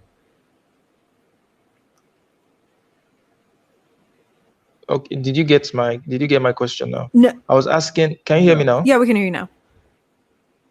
Yes. Okay, so my question is, which is more relevant in getting into schools, maybe getting into college? Is it the IQ test or the SATs? There is no IQ test Which is more to relevant? get into colleges. It's the SAT, which is not an IQ test. So, so Stanley, do you think that there should be an IQ test to get into university? No. Okay, so so the ASVAB that you're talking about, what does that? It's the way you test into the military. Okay, so what does that measure? IQ or aptitude. Actually, aptitude, not necessarily. Okay, yeah. IQ. So you think that there should be an aptitude test to get into a university? Yes. Okay, I do think that we. And I'll should go even farther test. than that. Okay.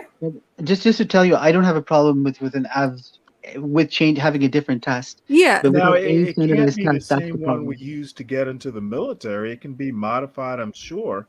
Yes. But Anand and all of you know this. I would go as far to. I don't understand England's college admission stuff, but I'm Standardized not test. going to have a problem with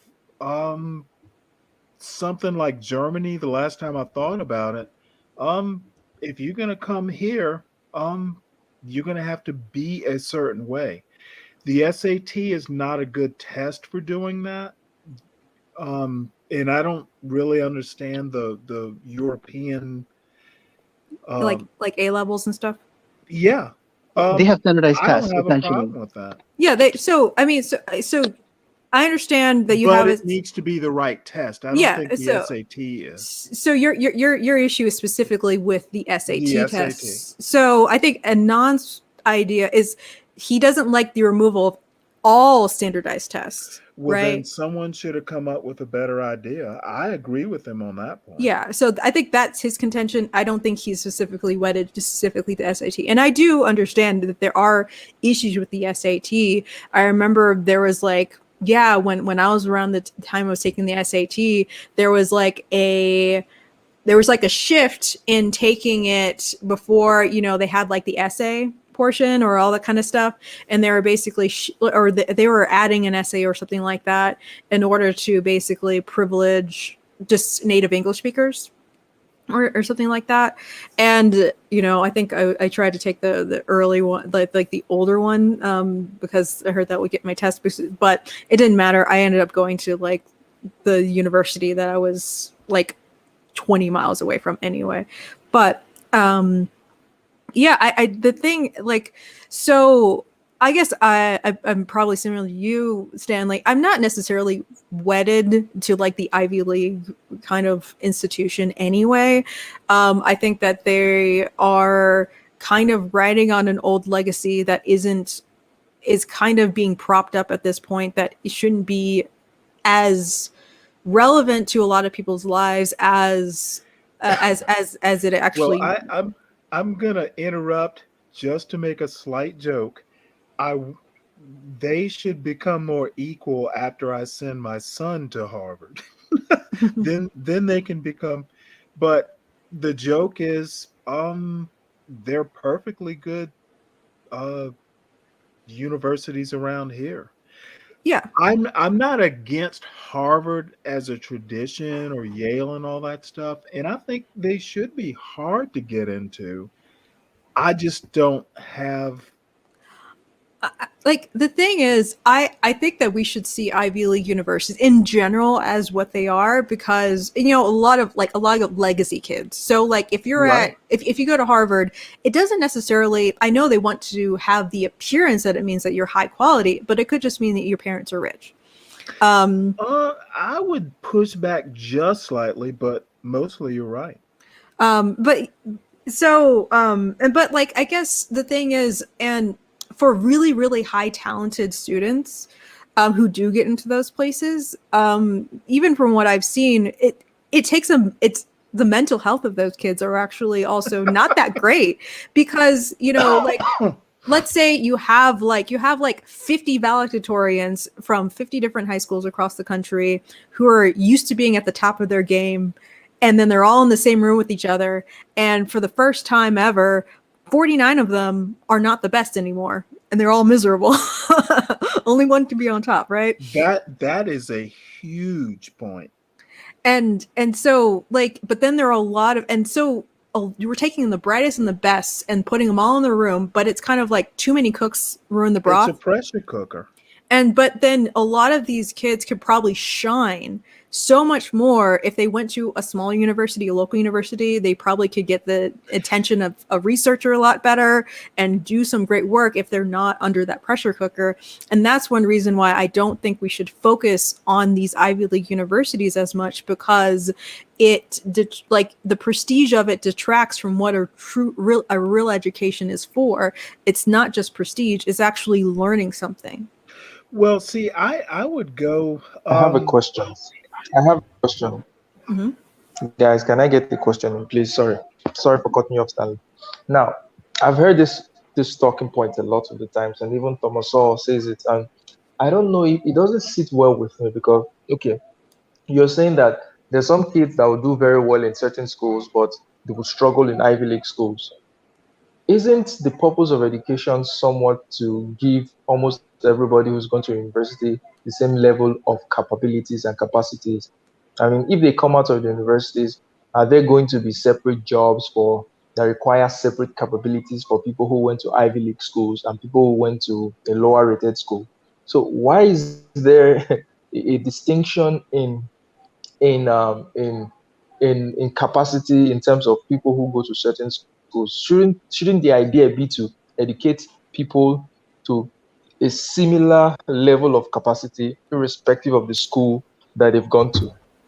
Here's the thing. I don't think that they actually develop different capacities. I think that the prestige of the university you go to connects you with different people. It's about networking, I think. I think Ivy League universities are great if you want to network on a certain level. And I think that's why you spend the extra money in prestige. See. So how does that relate? Oh, you cut off, Charles. It's an American thing. I think it's probably, Chloe, if you'll agree, and Peter too, it is an English, maybe even kind of like a European Western civilization thing.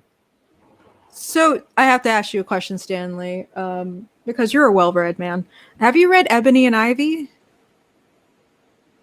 No. It talks about it talks about the origins of the Ivy League university system. Oh, well, in the United States. They were both like religious schools, Harvard and Yale.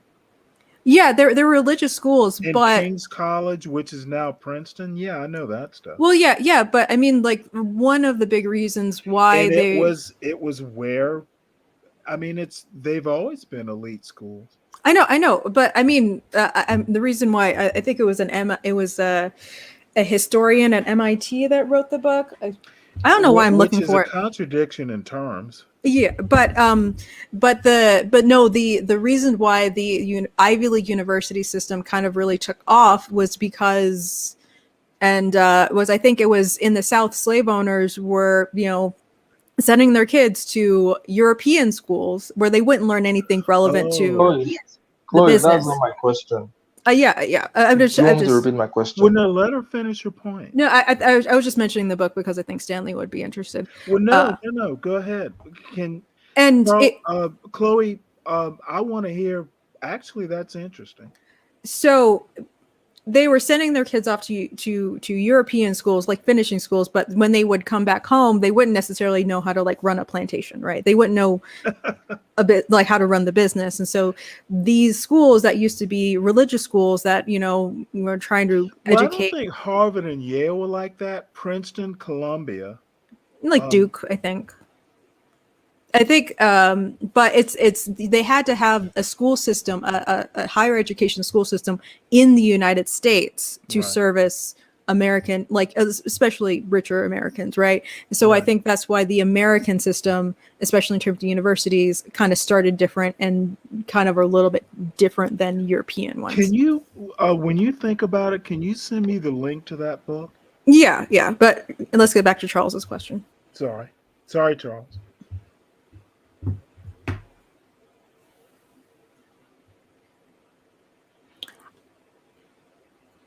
Okay, if people are being developed to different capabilities in different schools, I don't. Yes.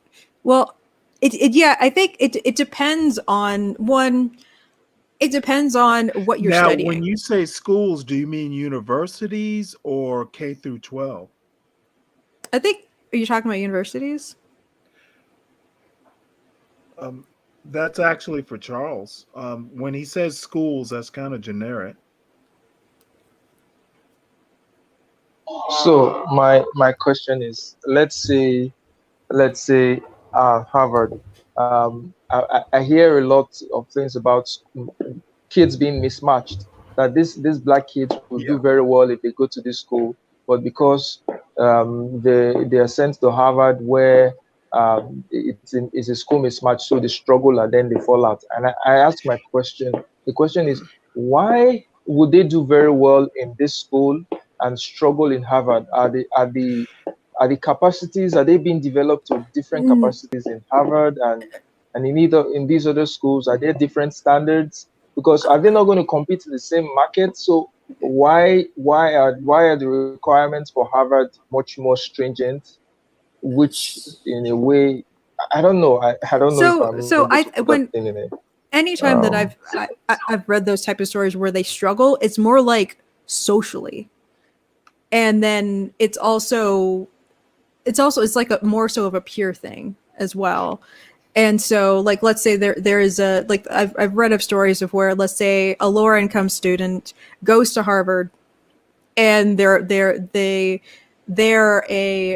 on a scholarship or something like that. But their peers, they might have a little bit more money, and so like they're going to Vail for winter vacation to ski. Yeah, and so like I've seen people like they're all alone in the dorms or something like that. They're over these breaks. They can't afford to go back home. Like but all their peers can afford more things, and it's also like it's just a class thing as well. It's just like. But I went to the University of Georgia. It happens at state universities too.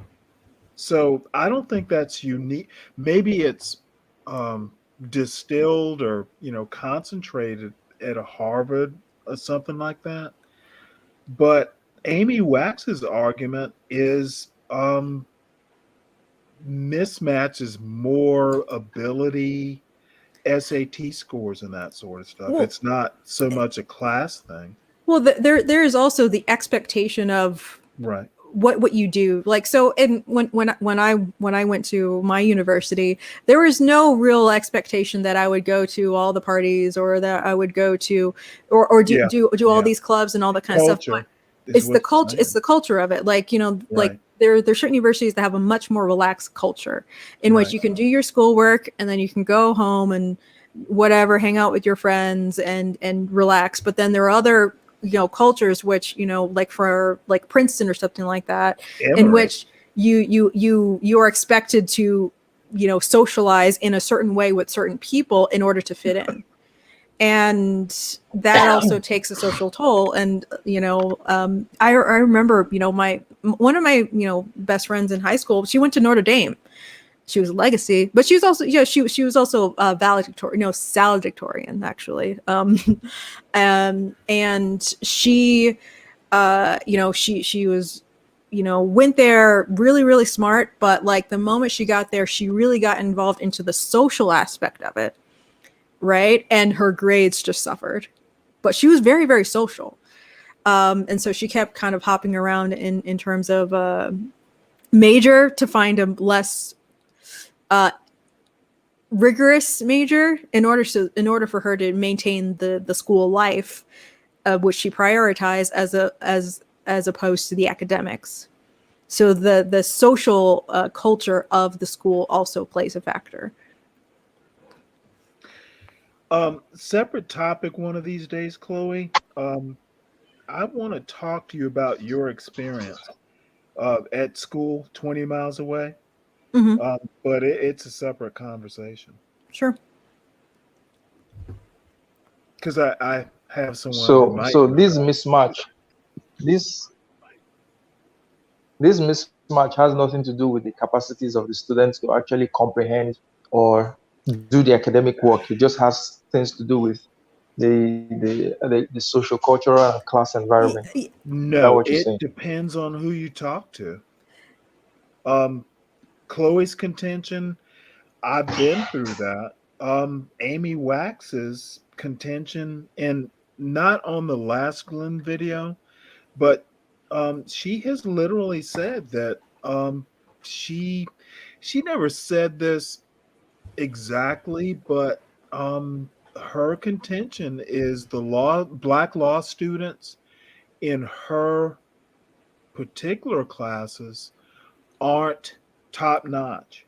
They, there's never been like a top 10 black person at UPenn, but she's teaching these law classes, and I can't get over the fact, or can't get the fact out of my mind, that she might be a tad biased.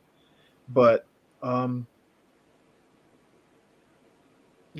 Lowry accepts that argument. Okay, so in my country, we don't even talk about school mismatch. What might even come into play is course mismatch. Maybe Trevor? Some courses require much more rigorous effort in study than others. Say, for example, medicine, pharmacy, law, engineering. Those are much more rigorous courses you get. So not just anybody is going, the requirements for getting into those courses across all universities is going to be higher than maybe you want to do sociology, you want to do some other social science course. That's the sense in which I understand it. Not that for different schools for the same course, someone has to maybe score a different kind of SAT scores to get into one school for the same course and then another school for. It just seems off to me. I think it also could be that certain schools are expecting or might put a different load on the students and expect a certain level of output of the students, and they're also trying to weed out students in that sense, in terms of capacity. Like, yeah, you might, algebra is the same everywhere in the world in essence, but if in a certain university they expect, they're giving like 4 hours worth of homework every other day, as opposed to other universities are giving 1 hour worth of homework every other day. And even doing that in the context of the other classes are giving a higher load, might be that's the case. Yeah, but you went to an engineering school, right? Yeah. I know, because I lived not too far from it. When I was a kid in college, like computer engineering, like a dual degree computer science, double E. Georgia Tech used to weed them out because everyone wanted to do it. So I think there is, a culture. And I also think universities can be very specific in who they want to graduate from them. Yeah. So, I did get a computer engineering degree. And I mean, like, at least how that typically happens is the universities Well, don't my point is, universities can create a culture. They can make things more difficult or not as difficult. right. And typically the way that the first year of school is that's the weeding out period in which people drop out if not meant for it. Or think fail out. Well, the a lot of times it's not necessarily that they fail out necessarily, but they realize. I mean, like, for some people it just takes the first 2 or 3 weeks of class in which you can drop it without it hurting your grade. That's a good filtering period, and if they realize how hard they have to work throughout the first year, let's say they pass, but they realize I don't want 3 more years of this, they also could drop out at that point. I've seen people fail in engineering for about a decade. I mean, like, I wasn't with them for a decade, but I've known that they've been in school for about a decade, constantly failing, but they still hung in there. Like, their girlfriend got a master's in the time that he was trying to get his bachelor's. Crazy. But it's there's they give kids enough options, or like enough information is provided to students to have them make their own decisions if they're going to stay in engineering, for example. That's what happened with my friend in Notre Dame. She went to Notre Dame for, I'm pretty sure, electrical engineering, but she learned that she liked to drink, and so she eventually went to a business major.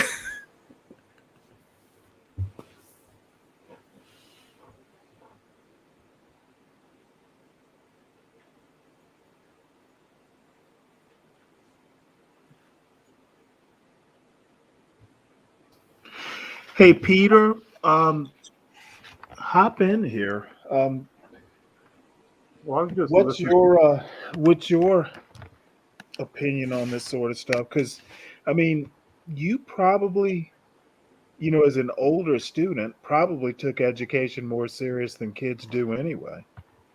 Yeah, I just recently graduated with a master's degree from San Francisco State, but I live in Berkeley, California, and so University of California, Berkeley is here, and it's kind of an Ivy school among public schools, right? Right. And it's hard to get into.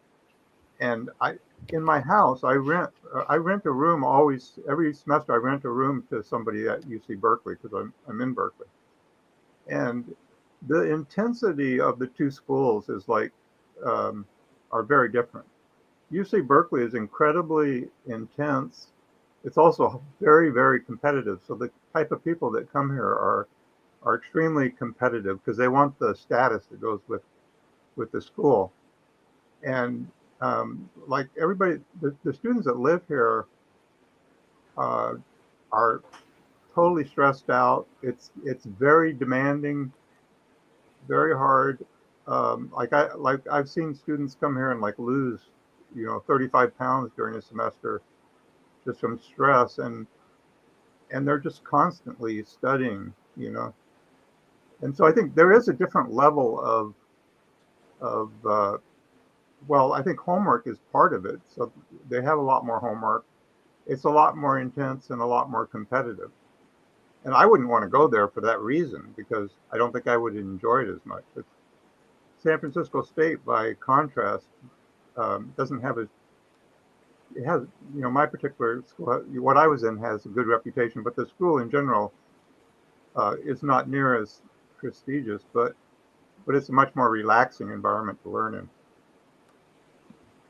Mm-hmm. Yeah, it sounds like at a highly competitive, it's an arms race with all these other students, and that contributes to like getting burned out. And I think that they're competitive for kind of the prestige of the degree. And I wish that a lot of these, unless they're trying to position themselves into a really beneficial like connection. Like, you know, they networked really well to make that all that hard work and that prestigious, you know, degree worth it. But I really worry about, you know, let's say you have a computer engineering degree from Princeton or Berkeley, and then you have a, you know, computer engineering from University of Alaska Fairbanks, like I do, right? Like, the person from Princeton isn't more competitive in a job than I am. Absolutely agree. I would And agree so, that, yeah, go on. well, I would just say that I would agree that, for example, I'm an English teacher, so an English teacher from San Francisco State isn't necessarily could be just as good or even better than an English teacher from UC Berkeley. But I think there are certain disciplines where they kind of have the top of the top. So it doesn't necessarily mean they're going to be better, but I think it is on some levels different. For one thing, UC Berkeley is more of a research type school. So the type of people that go there are trying to get into highly specialized jobs. Yeah, it's just a different type of school. I mean, I don't exactly know how to describe it. Yeah, so that's why I was saying, like, there has to be something specific outside of the prestige that you would have to get from Berkeley. And, you know, like, researching, that's a good thing. You want to be involved with a very specific type of research, you know, like psychology research or sociology research. I can imagine that they would have a lot of resources involved in that. But, you know, I worry about people just looking at the prestige and they don't actually see if there's something unique from a particular university. Actually, you're making a good argument. I agree with you with that. Yeah, because I'm not going to throw away, like, you know, prestigious universities in the trash just wholesale. But it, like, you know, if a university is good at something, and if you want to be good at that, and you want to be there with doing certain research, absolutely go take, like, you know, work hard, get where you want to be if that's where you want to be. But I worry about this just automatic, well, they say this is the best and I'm just going to go there irregardless of what you want to do there. Absolutely agree. And so I think that's another thing of where it has to be a discussion of matching. Like, you have to match your goals with the school, as well as, you know, the price, and also, like, you know, if you want to be stressed out all the time, if that's worth it to you, if you want, you know, the leave school and also. Here's a point I'm going to make, Chloe. I absolutely agree. Hence, a fundamental change we need to make. And, you know, again, it's kind of, you know, something I'm going to have to go through in the next year. I would love my son to go to a Harvard or a Berkeley or somewhere like that. But what is Harvard good at other than networking and reputation? Mm-hmm. And I think you have to see, like, what does he want to do, right? Is he going to go into STEM? Norman Mailer went to Harvard. He majored in mechanical engineering and did something totally different. So, you know, that's why I'm kind of asking the question. It's a Harvard experience, but I don't know. I think, but like this going to what you said, it's an experience. And I think that people have to realize that, like, getting a degree in something is different from the experience of the school. Like, you know, one can argue that I didn't have the full college experience because I didn't live in a dorm on campus. But I chose to, you know, I lived with my parents for a bit, but then also I chose to basically get a cabin off campus because I heard the meal plan was awful and is overpriced, and so, like, I'm not going to pay for that. Were. And so I made that choice, and I felt like I'm not a party type of person, so I'm fine with not having that being part of my my life. So you probably didn't know that much in student loans. No, yeah, I think, like, I also, because my parents hid some Ivy League universities trying to court me. Like, they actually sent stuff to me, and my Right. parents just like, like, oh yeah, they're not even gonna show that to me. I found it later in the garage. And she's like, well, we're not going to pay for that. And they didn't even see the benefit, like that I would specifically get a benefit at those places because of what I was going to go into STEM, and they didn't, it was going to be way too expensive for kind of an ambiguous benefit other than the prestige. And so I'm glad they made that decision. I didn't need that clouding my judgment.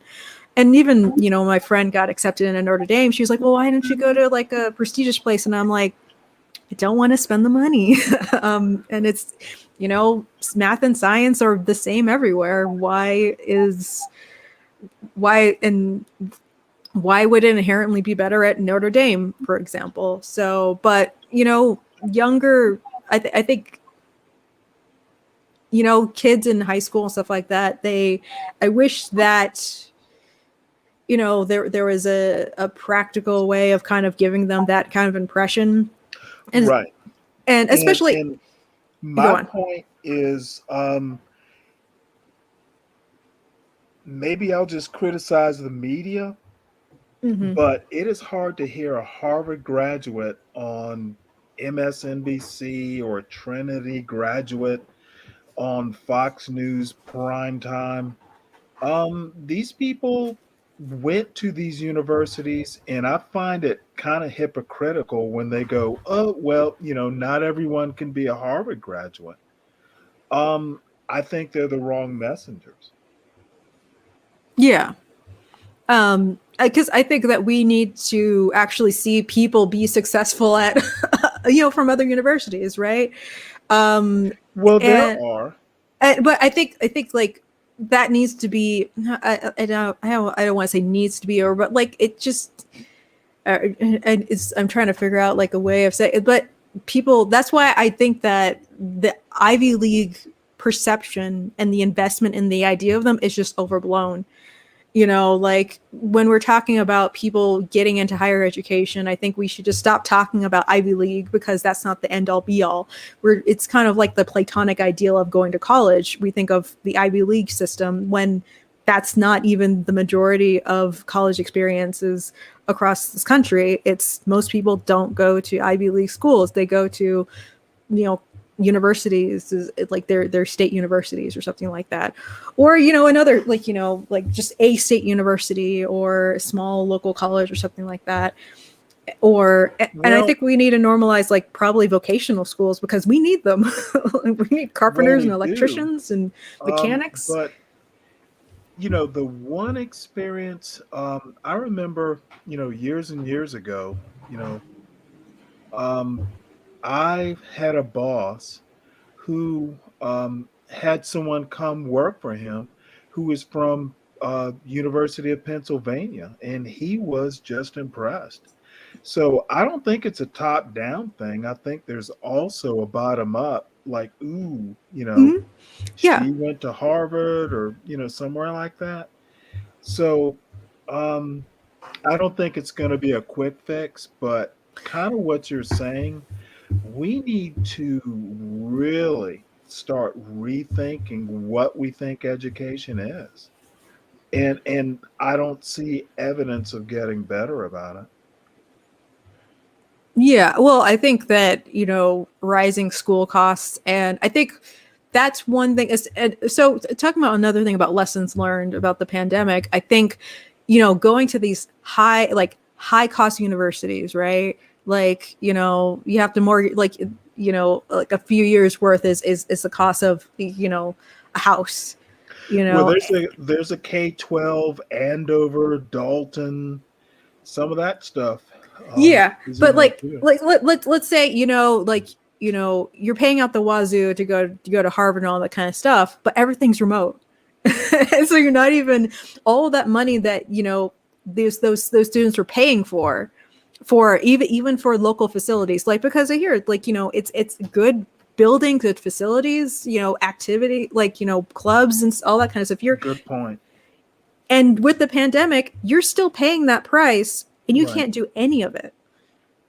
And so I think that was another realignment of a lot of students realize, like, why, and also families, like, why are we paying this high cost where, that money's not going anywhere towards what we thought it was going to pay for partially. I mean, that kind of can cushion the blow of the bill, knowing that your kid can, I don't know, they have an indoor ski, like. Well, I'm waiting for a MOOC Harvard degree. Yeah. So I think like there are a lot of people who realize that they could just probably go to a cheaper university that's still doing remote stuff, but it's like they're going to get the same degree. And so I think that's another possible realignment of rethinking higher education, because I mean, you know, like they can't justify, you know, oh, we're paying for all these facilities, that's why the cost makes. And I think, you know, the cost of universities, and I think we've already had this discussion before, about, you know, it's just, you know, they increase administration costs, you know, they're kind of trying to make these schools like resorts to encourage people to think the cost is worth it. And they're not necessarily investing that much more in education. They're investing more in a good experience. And, you know, I think that's another thing that, you know, all that glitters is not gold when you're looking in terms of education. Like, you know, looking at like, oh, we have a great rock wall when you're going to school for mathematics, that shouldn't necessarily completely factor into if you're going to go to that school or not. Or if you know, that rock wall is worth an extra $50,000 a year for your kid to go there. For that matter, a football team. Yeah. So, I mean, you have to really think about like what things matter to you and then put your money there. And yeah, sure, you know, like you would want your kid to go to school where there is a healthy social life, so that, you know, they're not, you know, locked in the room all the time. Like, you know, have a healthy balance. But, you know, that's for people to figure out. It seems like that's for people to figure out themselves. Like you said, I think it is majorly a bottom up. I don't think the, you know, quote unquote elites are telling us that Harvard is the best school ever. It's the bottom up that people are feeding into that. Actually, they're showing us with their billions, and the media, you know, is helping that. I think it's more so. I think it's a sampling issue, right? Because of course, like if you're from a rich family, your family isn't going to send you to like a third tier, you know, university in the boondocks, right? You're automatically going to send them to a nice place where they can also socialize with people who are quote unquote like them. So someone tells Steve that indirectly we are talking about racial relations. Yeah, but I think it's just a sampling issue, right? We're talking about leveling the Ivy League. I don't even think we need to level the Ivy League. I think we need to stop focusing on the Ivy League as much. Yeah, demystify it. You know, like I think just kind of giving it less power, less, you know, like, oh, like if you just hear someone went to Harvard, I would be more impressed if they went to Harvard for something that Harvard is actually really good at, world renowned at. If I hear they just went to Harvard for, I don't know, art history, that's nice. I don't know. So like, unless they're really good at art history. I mean, if they're like, you know, the head of a museum or something like that, like, okay, sure, you know, but, you know, like, because, you know, it also like matters like what they're doing, you know, like, yeah, we see the people who are front and center. They say like, oh yeah, I went to Harvard, I went to all these fancy places. But if you went to Harvard and you completely wiped out, you're not going to mention that you went to Harvard as much because they're like, what happened to you? Well, the odd thing is, I don't know that they'll let you wipe out. No, they will, because one of there wasn't Bill Gates. Well, no, what I'm saying is, in Alaska in middle school there was a teacher who did go to Harvard. He also was homeless afterwards. Living in the snow. No, he didn't automatically have like, you know, what you would consider a successful life, right? He's a public school teacher now.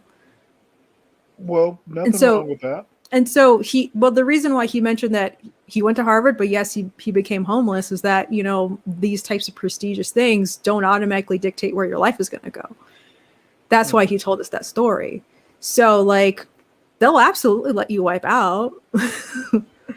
But you know, it's just that, you know, I think the people that do wipe out, they probably, most of the time it's terms of pride, right? They, you know, when you get into those prestigious schools, you have a lot of pride that you went to those schools and you think really highly of yourself. You're going to go to great places. You put a lot of Well, pressure you on can still yourself. say you went to Harvard.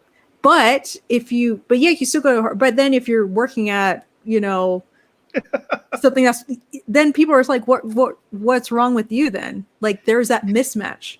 Like, if like, so I don't think that, like, if people wipe out, they're going to stop mentioning that they went to this really prestigious thing that people think is a guarantee that they're going to be super successful, because what happened to you is the next question.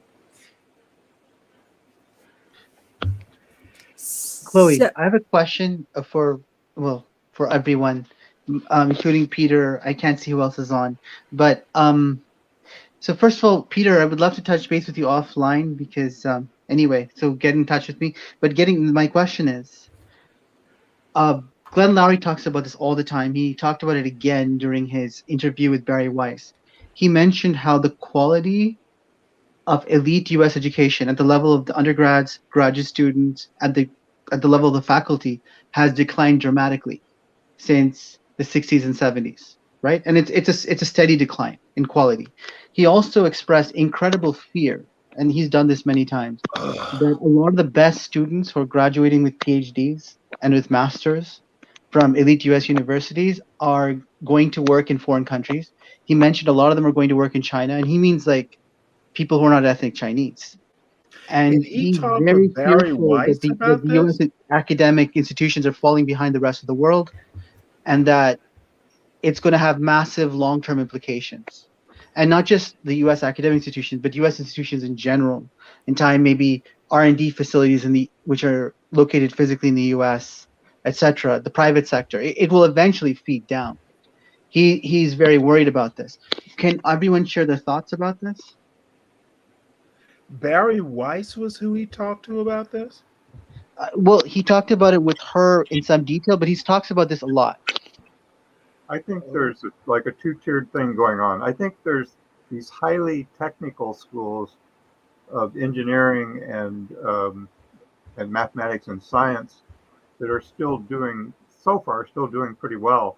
But I think outside of those highly technical schools, I think universities might be in trouble, in part because I think they're becoming very much, in some ways, like a monoculture. So Peter, can I quickly interject? I just want to clarify. What worried Glenn was not the non-STEM. He's worried about a dramatic drop in the quality of elite STEM in elite US universities. He sees it as imploding. So continue. Well, if that's the case, I would guess that the reason why he's worried is because he's worried about what's happening in the social sciences and the humanities leading into the quote unquote hard sciences.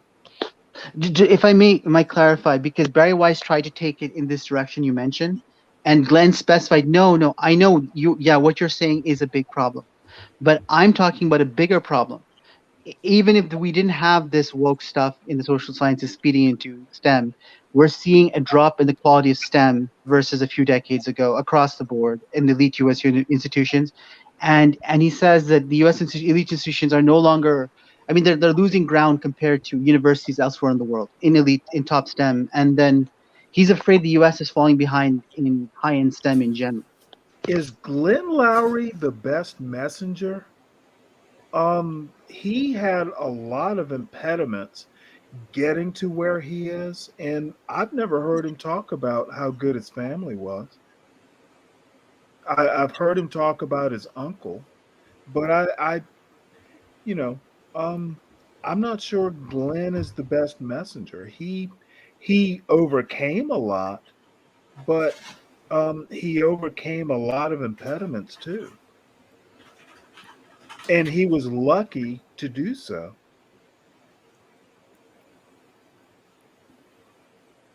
How does that relate to STEM output then? Well, he was lucky to get to STEM. Well, I He don't had a think. lot of help. Well, I don't think that. I don't think that economics counts as STEM. Let me just double check. Well, at University of Pennsylvania, it does. At least it used to, because it's kind of math. The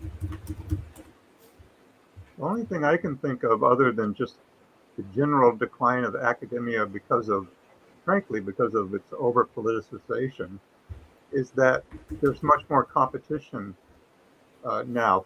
For instance, China is very competitive about trying to get people to come to China um, to study for obvious reasons, because they would like to get those people, um, in part to benefit China, and so they're recruiting heavily globally.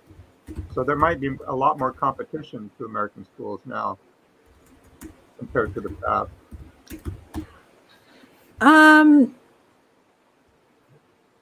Yeah, so from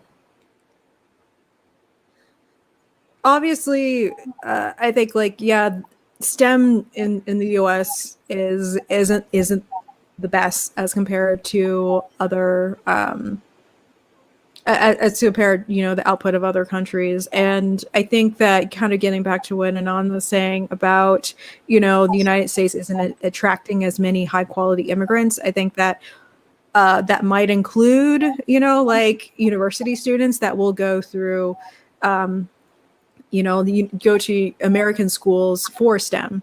Because, there was a certain point when I was going to taking classes, there were I was the one of the only Americans in the class. And there's it's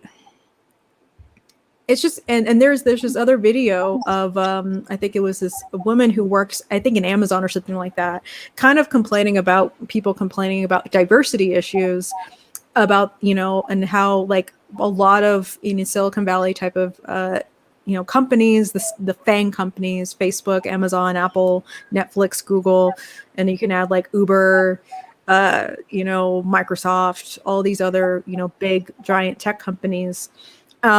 A lot of their workforce are Asians, right? And she made the point that even if you see a white person, a lot of times they're not even American either. So when people are complaining about African Americans not getting into STEM, it's also white Americans also not really getting into STEM as much. And so people have to admit that. And it just in general, that's also probably leads to Anand's concern about, K through 12, because, the type of, if you're not going to be able to accurately grade someone on a standard, actually look at their math homework and say, you got 50% of them wrong, you get an F, and be able to gauge your skills of an objective skill that way, that does not lead to a pipeline where that person will be successful in a STEM field. So these standards that are falling away are not going to help in STEM at all. I don't think they're going to help at all, because that's the thing about if you're successful in STEM, you have to realize when you're wrong, and you have to be able to understand when you're wrong, and actually understand and try to fix it, or try to understand enough to work at it. There are a lot of times where me and a bunch of people in a room are just talking about wow, I feel really dumb right now, and we're trying to talk through a problem that we really don't understand until we understand it. And you have to change how you're thinking to understand the nature of the problem or what information you're missing, and you have to, in a sense, be humble about what you don't know. And trying to protect students, young students from K through 12, from feeling like they're wrong, and not actually giving them an opportunity to get used to being wrong, and working from that, and to improve, and seeing your grades improve because you put in the work to improve. that will completely derail you and not prepare you to be successful in STEM. So I think the numbers will only get worse. I agree, Chloe. I don't know. As a STEM major myself, I find a lot of value in being well-rounded. So Yeah, I can understand being well-rounded. Like, my friends did like, art and stuff like that. They went to dance classes. They did other things, well, I but never took dance. It was mostly like literature classes, that sort of stuff. But yeah, I'm not talking about like not being able to Right. enjoy other things, right? Like I love like maximalist literature and postmodern literature. I really actually do like that. But going into the mode of I have to like, doing math homework and looking at a problem or solving a circuit, like that's a different mode that I have to be prepared for. And I think that someone that's used to being kind of in more of the softer studies or the social studies, right? Where you can make an argument for anything but it's building up it's building up a different skill. And I worry that, people kind of disregarding kind of being harshly graded, like getting used to being harshly graded in a certain way, is going to make them shy away from STEM. You have to be exposed to that at some point in order to be successful in STEM. Interesting. To be honest with you, and I know this is gonna sound weird. I don't ever remember, thinking about switching modes. It's Maybe an Outlook or something like that, but I never went from calculus mode to comparative lit mode. It was just it was actually something that we talked about in class, actually, or no, when we were studying, right? Because we would have other classes, we would have English classes, and we would have all these other things. And I remember there was one guy, he's an Indian guy, right, that he said like, oh, I just hate English. And then someone made the comments like, oh, it's because you. It's like, no, it's like, obviously I know English very well. He just doesn't like the fact that there's not one answer. Right. Yeah, I've seen that. So it's different, right? Because it's you can have a solution. Yeah, but I don't know, certain types of math don't necessarily have the same answer which is equal to a result. Well, but no, like the thing is, there is an answer that satisfies the problem, right? That you're presented, right? But there are engineering solutions, but you have to explain the trade-offs. Like we would have something where you have to make a power amplifier or something like that, right? And you would have to make a trade-off of, if you're going to have how the sine wave looks, is the wave going to be distorted in a certain way, or how are you going to compensate for that? And there are many different solutions. Like what kind of... Well, that's my point. There's that. I'm Yes. Solutions with answers. I know. There's that. Like that, and that is quite creative. But like, if you're talking about a calculus problem, right? You're giving a calculus homework. There is only really one answer for that.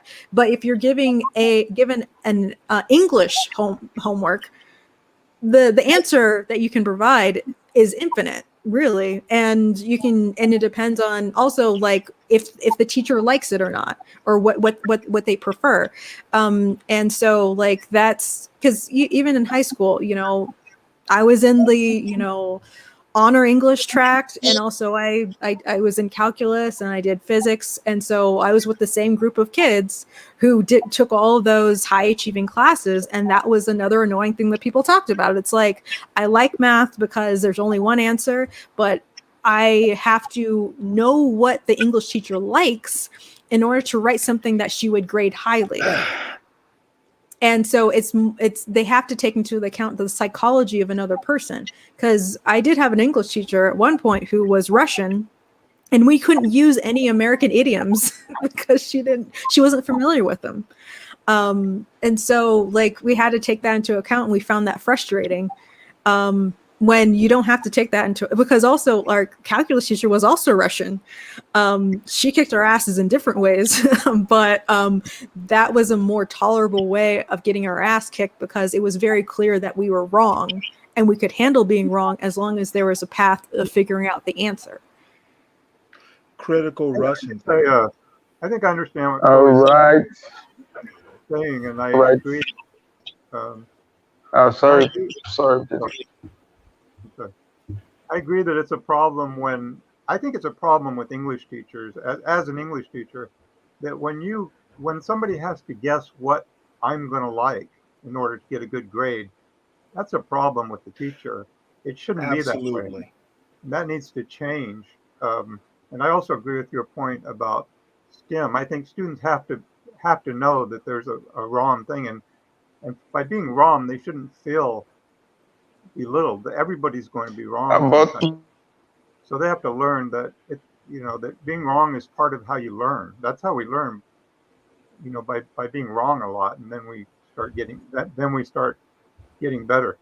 But I got to go, so I want to address something really quick. One, I want to tell Gloria that I agree with her that it's a problem when 75% of the FDA's drug review budget comes from biopharmaceuticals. So I agree with that, but I'm also got to leave because I got to eat dinner. So I want to wish you guys all to have a happy New Year, and I look forward to talking to you guys next time. All right. Nice meeting you, Peter. Nice meeting you. Take care. Thank you, Peter. Happy New Year. Yeah. And I have to leave too. I have to leave too because it's very late here. It's almost 2 o'clock. So I need to go to bed. So thank you guys for coming. Stanley, Chloe, Anand, Peter, thank you all for coming. Happy New Year to you guys. So normally we just give our closing thoughts. Yeah. So Peter, can you just give your closing thoughts before you leave then? And then Stanley, then Chloe, then we'll go. Yeah, I'll just say that I appreciate speaking with all of you, and I think you all everybody's making good points, and I just hope that we have a better 2022 and that people start talking more, and that more positive things happen in the world. Thank you. Thank you, Peter. Anand. I wanted to thank Peter especially for joining this session. And again, I'd love to touch base offline. Nice, happy 2022 to everybody. Thank you. I'll leave you a message on. Thank you, Anand. Stanley.